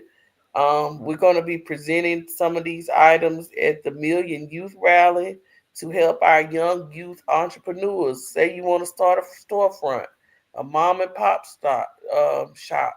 We can get you a truckload of merchandise for practically nothing, just the administration fee. So what they do is they help small businesses as well as nonprofit organizations and individuals that want to get these products and services. So it's no longer gatekeepers. So like, how do they do it? We want to know, how do the Koreans come into this country and they got a whole store full of stuff? Because they talk to each other and they network and they tell each other how to obtain Exactly. products and services. So I'm gifting you with the products. All you have to do is go to the website, sign up with them, and see where's the closest or nearest hub to you. I even have a hub in Spartanburg, South Carolina, with Walmart. If I could just try to pick the daggone truckload of stuff up and ship it to you. You know, we have our own shipping companies as well. We don't have any in Washington D.C. in the immediate DMV area, but we can get it shipped to Yeah. us from different areas. So check the Get them. website out, please. You know, she was on patiently waiting to do that. And Brother Yasu in Las Vegas, I'm pretty sure we got somewhere on the West Coast that you can pick up items as well as you need it for your chapter. And when you're doing Right on. things Yes, like ma'am. that. I'd definitely be interested in that All information. right. All right, so check that out. I think Thanks. yes. Yeah, so we're gonna get to our last guest, Queen Mazazi, after we get Ross Paulos to make a comment. But again, thank you for tuning in Black Power Radio. We have a fun-filled, packed show this evening, and we're so grateful that you are here with us, partaking in the knowledge and information to take back to your peeps and start building. It's not about It's not a spectator sport revolution. It is a proactive one. Ross Palos? Ross Palos? Yes.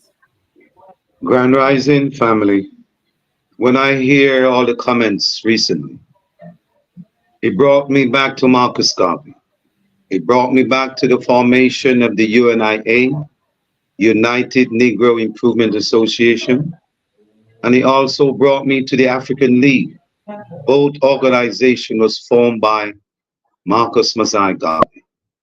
I can understand why he formed these organizations, because when we see from Pan Africanism, civil rights, black power. We continue fighting under their rules and regulations. That is why it is taking so long for victory. You see, when His Majesty was coronated, and when He said to the world, as King, I'm King for all Negroes, particularly those in America. Now I can see you have some wonderful organization, well structured, that can be so centralized in the 21st century.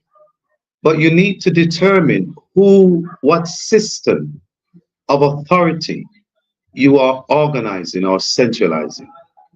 Because if you maintain the same courses that we've seen in our history, you'll keep on playing their games and trying to win with their rules. History have shown us that will not happen. Until the black man, as what Marcus said, look to the east and see the crowning of the black king.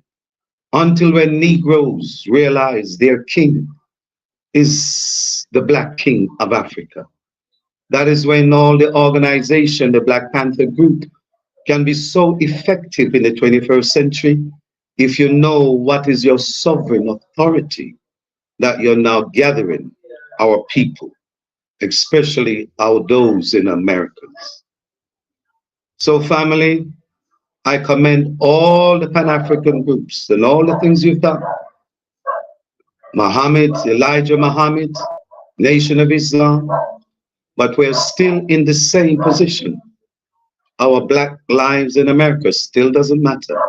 And the Constitution that still holds a Negro 3/5 of a human being has not changed. It's still in your Constitution. So family, I want us to be real. What is your purpose and how do you intend to fulfill it? Because everything that is being said, it was said at the United Nations, the United Gathering, at the Renaissance Gathering of Africans in 1917. Everything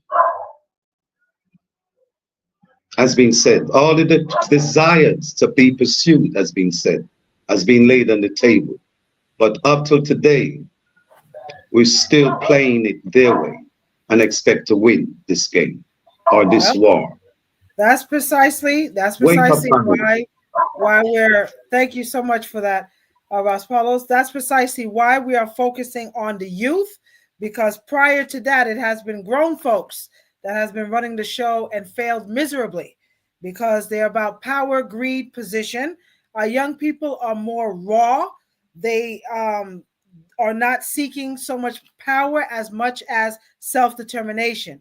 So this time around, when we have people like Brother Hanif and Brother Shakur and New World to help, as well as Ambassador Chairman, to help guide our youth to the promised land, Queen Janae and Zinga, that's giving our young people a hand up to be in the forefront, we're going to see different results. So we appreciate again for reminding us again, the system that is there in place is not for us, which is why they should have created an alternative party instead of killing off our great leaders and have nothing to look at but failed history. So this year in 2025, we are building a Global Youth Council, and we are grateful again to have our next guest. That's part of that change. She is actually the queen, coronated queen of Haiti. Her royal bloodline goes to Dessalines as well. Full screen. And she has a nonprofit called Vision of Love Ministries in Florida. But what's most important is that we're building a global youth council for the sixth region. So for those who may not know what the sixth region is, it is covering the diaspora of us of African descendants that was born outside of the continent of Africa, but with a high concentration of the sub-region number 9, which is the Caribbean nations. This is where we're going to focus on Haiti. And so I, myself, who is the first Haitian Minister of Justice to be elected in this position for the Panther Party. I am eternally grateful to really bring forth policy, legislation, and justice in real time for we the people. For those who may not know, some of the tragedies that's been happening in Haiti, we're just going to play a 1-minute clip and then go into the Valley of Love Ministries that's been holding it down in South Florida, that's really focusing on mobilizing our youth in the Caribbean as well.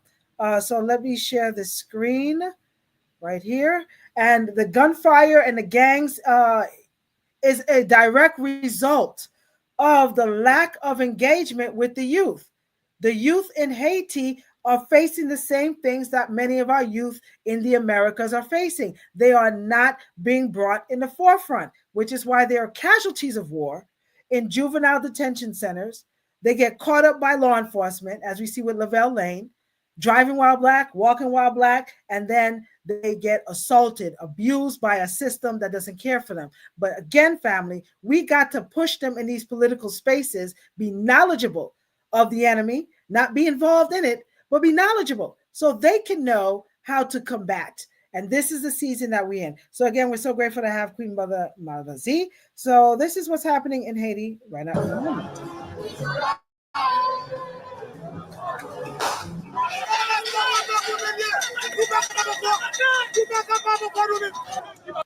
And he's yelling, we cannot take it anymore. We cannot take it anymore.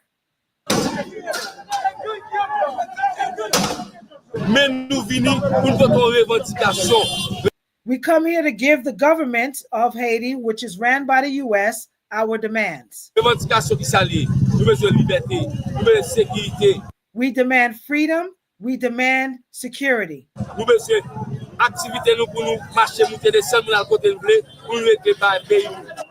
We want to be able to work, and we want to be able to save our country.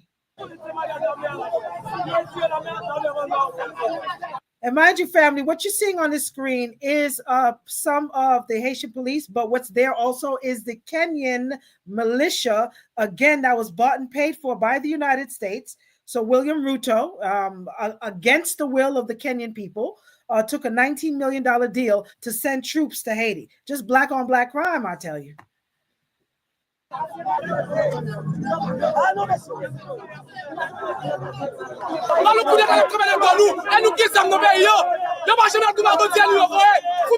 They said we need to stand a coup. We need to overthrow this corrupt government, and the people, we the people, will stand with you.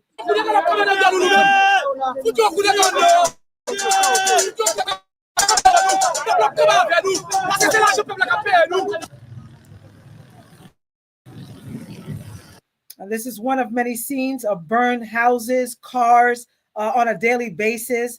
Even a 2-month-old child was burnt in the fire with all the chaos. Just a lot of death and destruction. So we're going to go to one of the nonprofits that our beloved Queen Mazazi is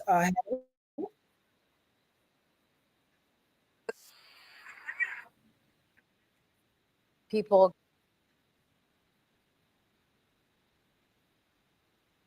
feeding hundreds. When I saw her, I couldn't stop crying, especially of the little 6-month-old baby. Marie Jean-Pierre has been the family's only lifeline since they straggled into her agency 3 days ago. Let me tell you, I call every agency in the book. I have a list of them. I call 211.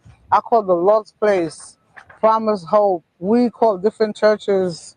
They don't have no money. News Channel 5's Katie Johnson joins us now with the details. Kelly, this is the Facebook page for Valley of Love Ministries. It highlights some of the efforts the ministries does for the Riviera Beach community, providing a place to sleep, eat, and find jobs. She's hoping the community will step up and help out.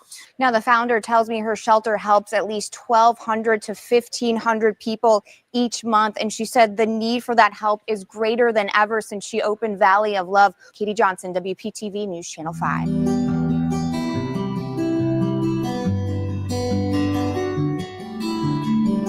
Now we're sponsoring Haitian students to build a global youth council for the 6th region.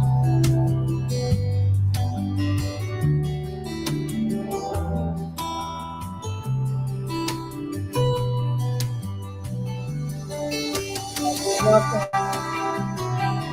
to Black Power Radio. None other than Queen Mazazi, Marie Antoinette Jean-Pierre Mazazi. Welcome to Black Power Radio, my sis. Peace and Black Power to you.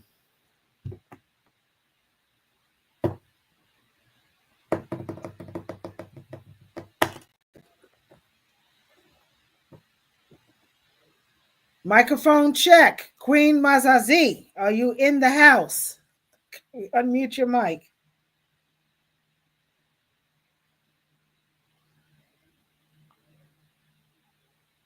All right, we might have some technical difficulties here. Well, nonetheless, I can't hear you. Yeah. As we go fetcher. Back to Ambassador for some closing comments. Yes, we got Sister Initial back. Initial. Oh, greetings. Hello, my dear. Greetings. Hi, everybody. How are you doing? Hi. Hello. I told him a little bit about Good 360. Hello. If you could just reiterate on that while we're waiting on the Queen. Okay, well, hi, everybody.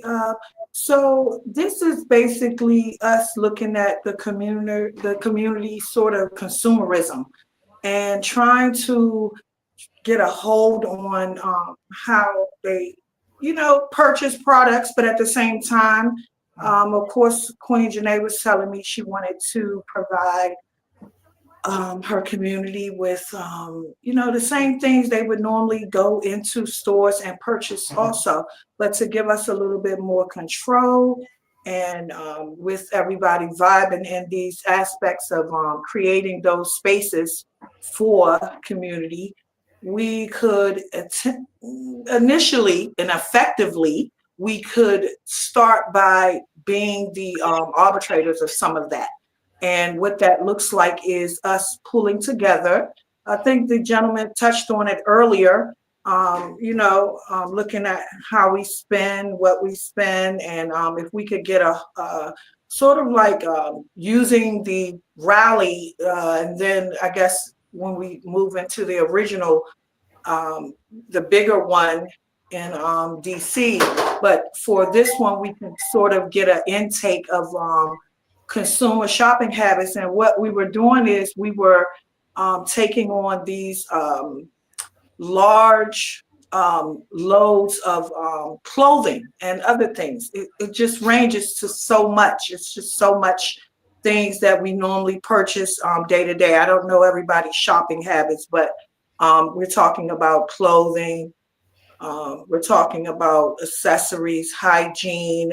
Normally we provide these things to homeless residents, but at this point, when we look at all the different boycotts people are having, it's interesting. A lot of people will already have stocks in a lot of these things, but for our community, we should look at it as an opportunity to provide them those things in a different, using a different method. And so what that looks like is pretty much us purchasing these items. I'm not going to go into too much detail, but basically what we're doing is if Janae was requesting, of course, we're a nonprofit, we're here in Maryland, and our nonprofit is called Educational Sustainability Mobilization. So what we do is we sort of mobilize the community and sort of help them learn how to purchase within a cooperative to get them, to sort of get them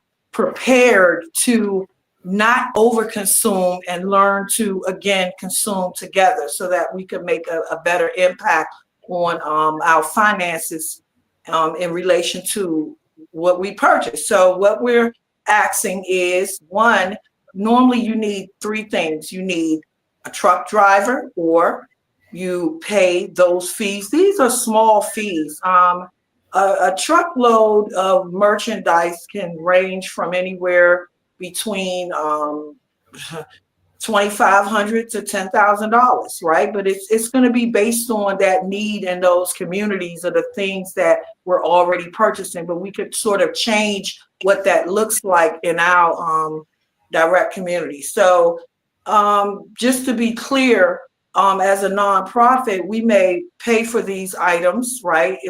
Basically administration fees, and it can come from anywhere. It's major retailers, right? And so what we're doing is coming together in groups, right? And we're buying in bulk, and we decide what that looks like. So Queen Janae decided for the youth rally, she wanted youth to walk away with some of the things they would have spent maybe hundreds and hundreds of dollars on throughout the summer. We will be providing those items, but there is some small fees.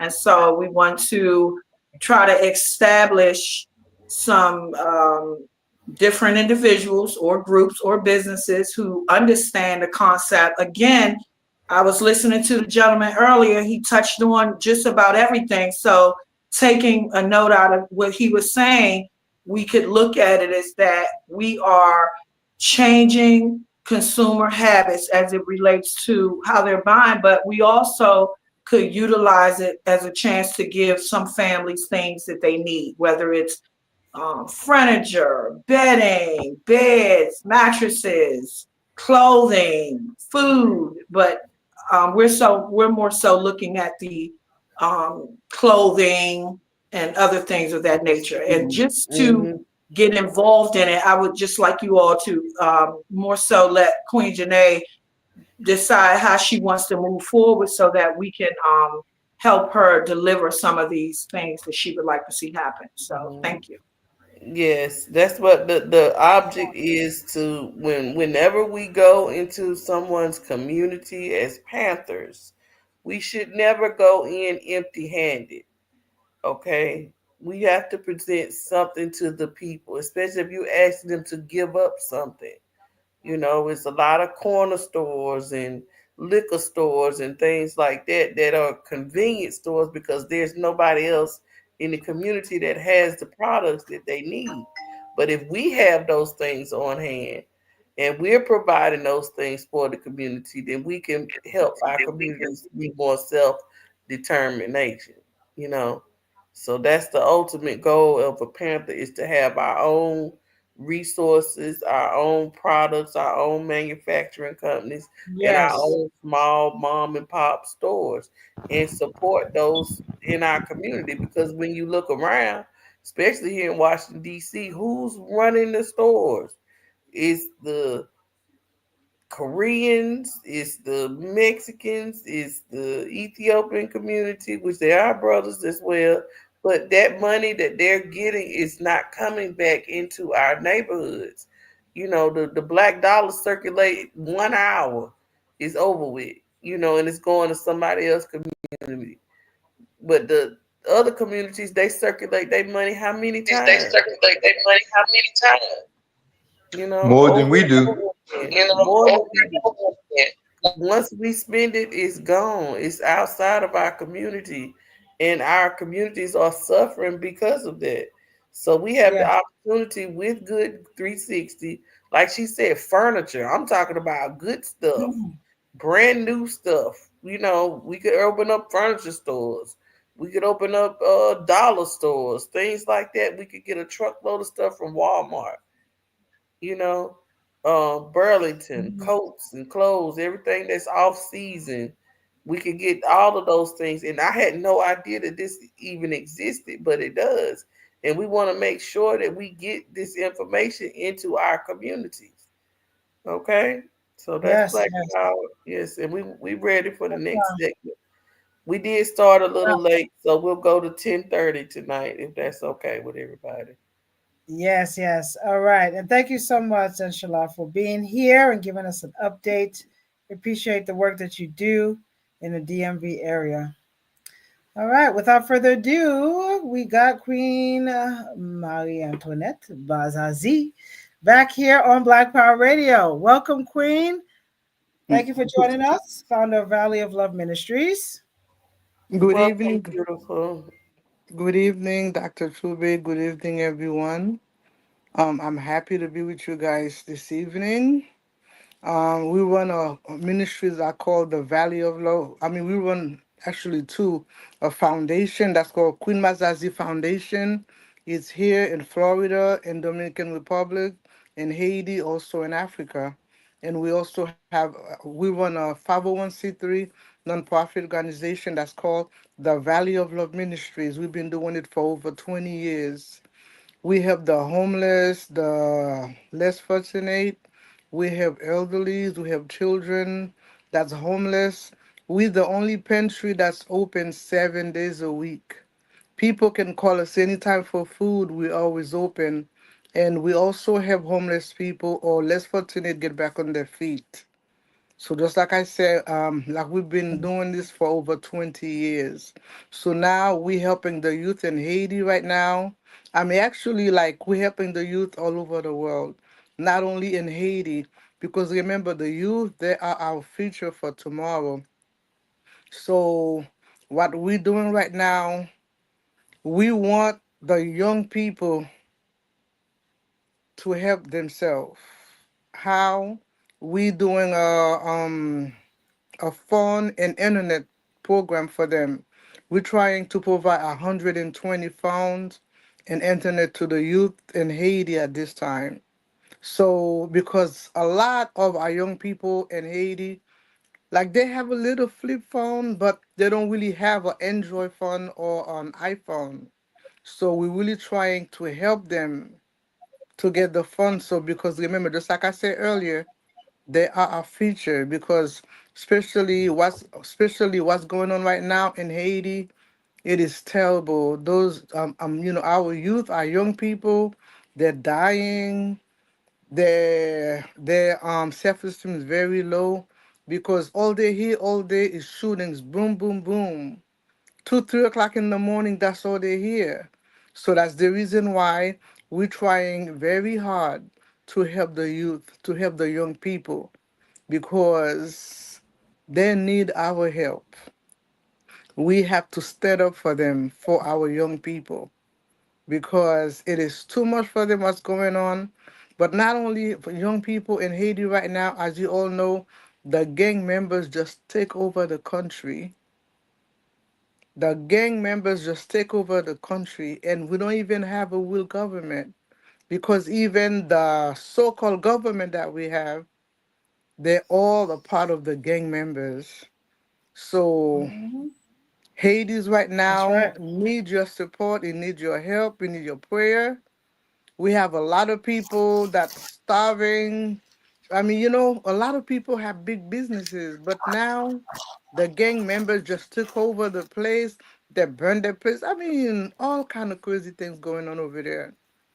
So we are a 501c3 nonprofit organization.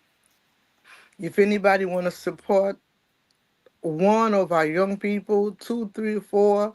If you want to help with food, it is a tax, it is tax deductible.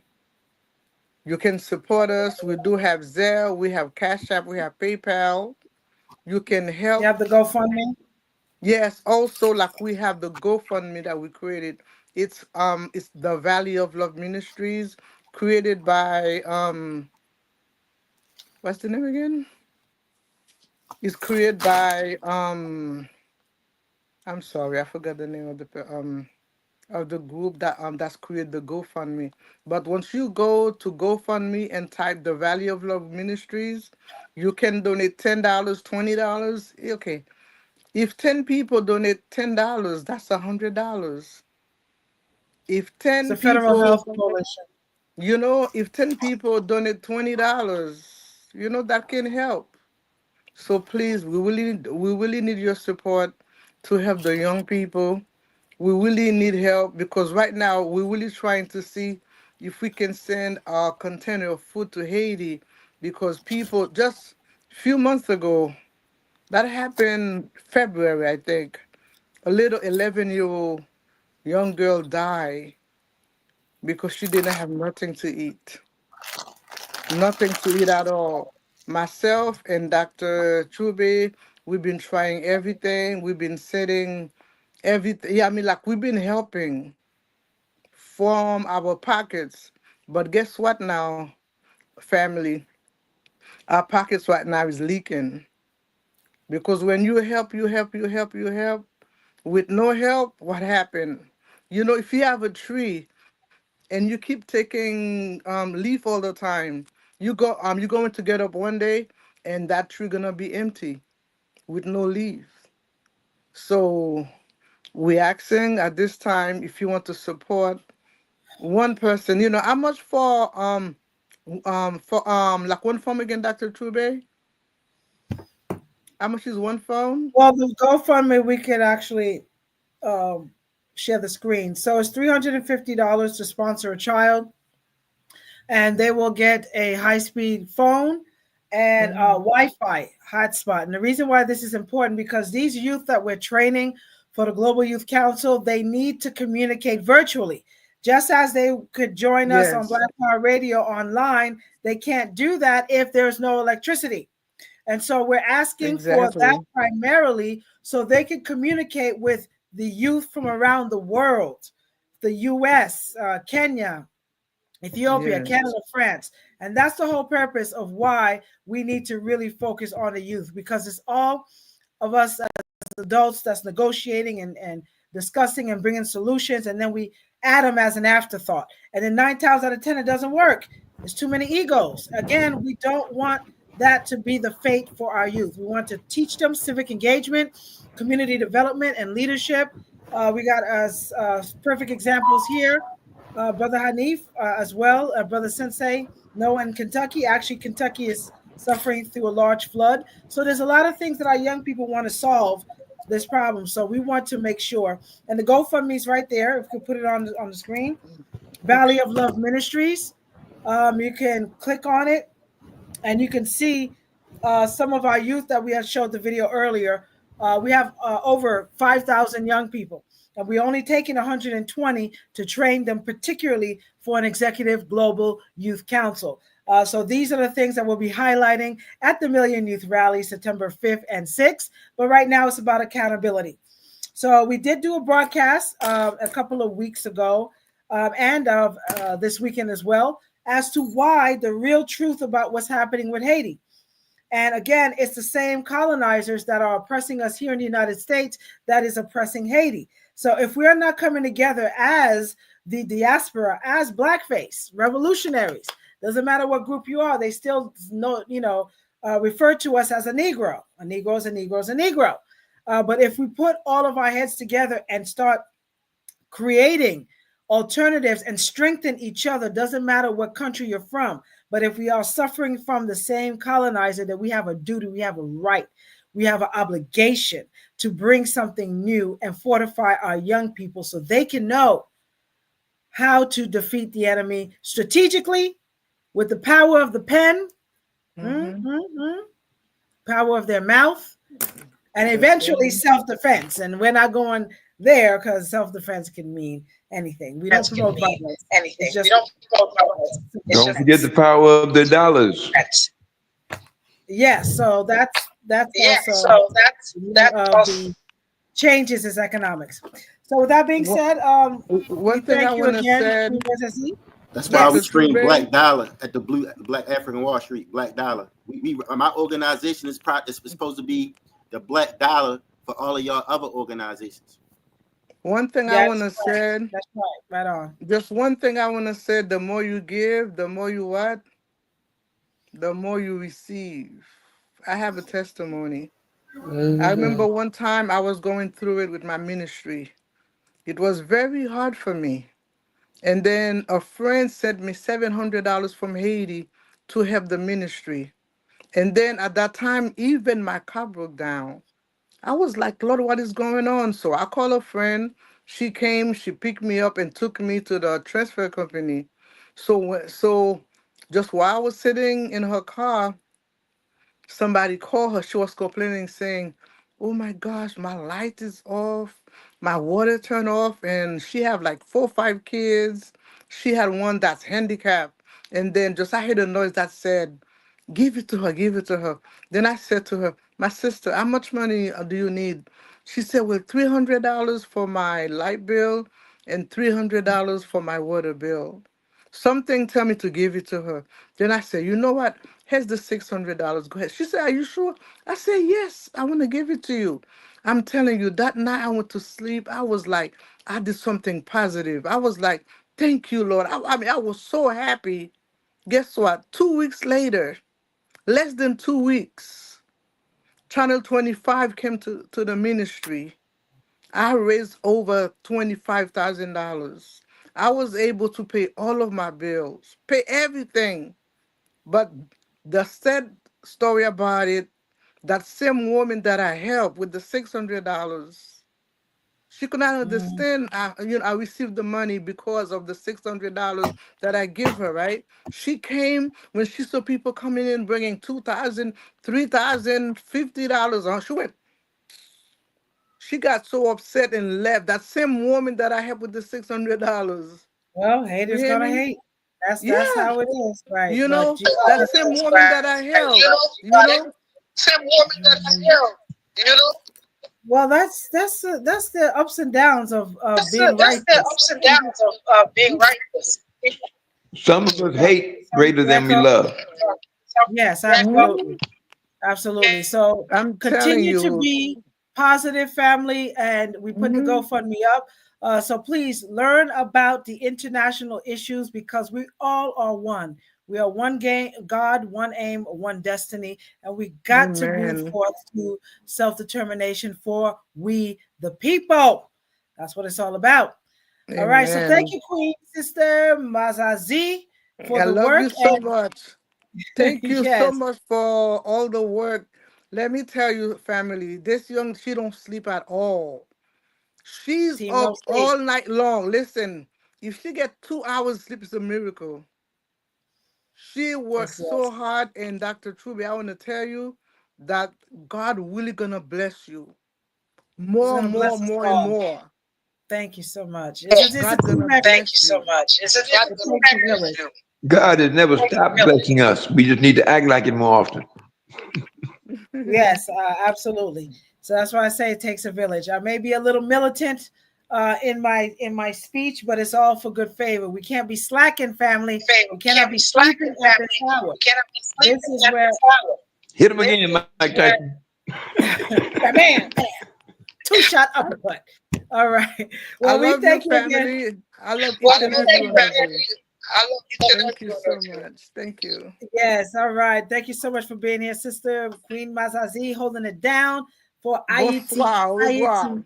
Haïti, Bonsoir, Haïti, bonsoir. Haïti, Oui, oui, Haïti, oui. Ça passe. Haïti, Haïti, ça passe. N'a boulé. That's right. That's right. Amen. Amen. And so we are going to bring you some more of SOS Haiti. It is a campaign, family.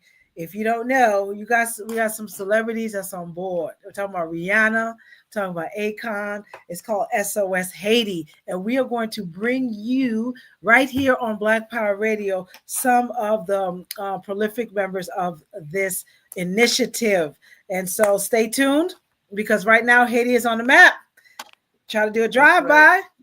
Can't do it on the first Free Black Republic. No, sir. No, sir.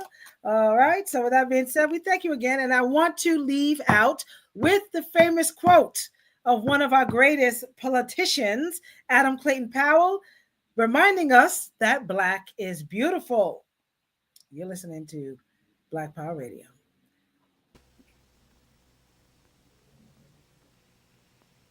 I went to St. Louis, Missouri the other day. They had Black Panthers from all over the country. No one knew about it at all.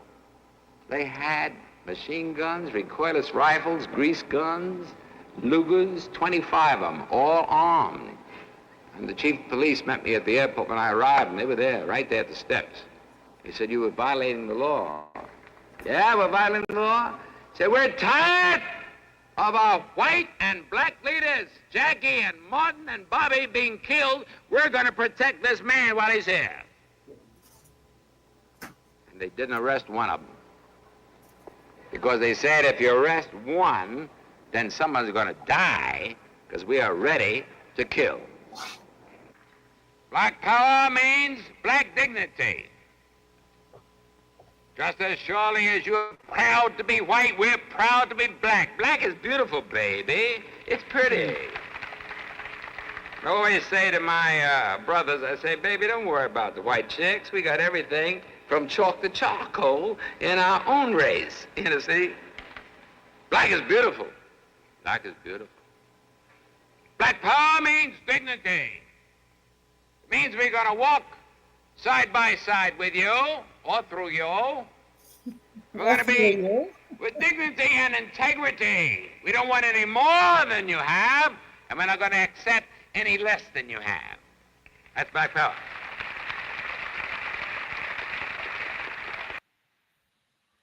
All right. Just a clip of his speech at UCLA at the time, and that is famous words of Madam Clinton.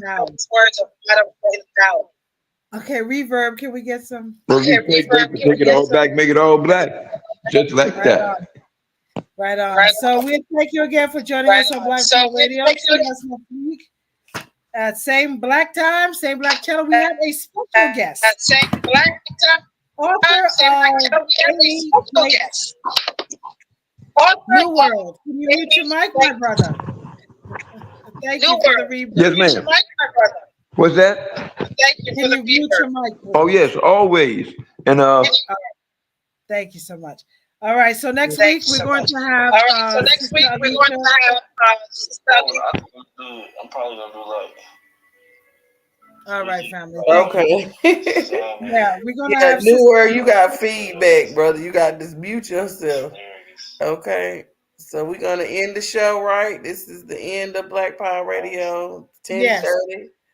Join us Everybody next got week as we have Sister Alicia, the author of Amy Jakes Garvey, and yes, the wife, the other Amy of Marcus Garvey. So if you know, brush up on your history of Marcus Garvey, it's going to be a fun-filled interview April 13th. So join us next Sunday with our special guest and author. So that being said, love your family.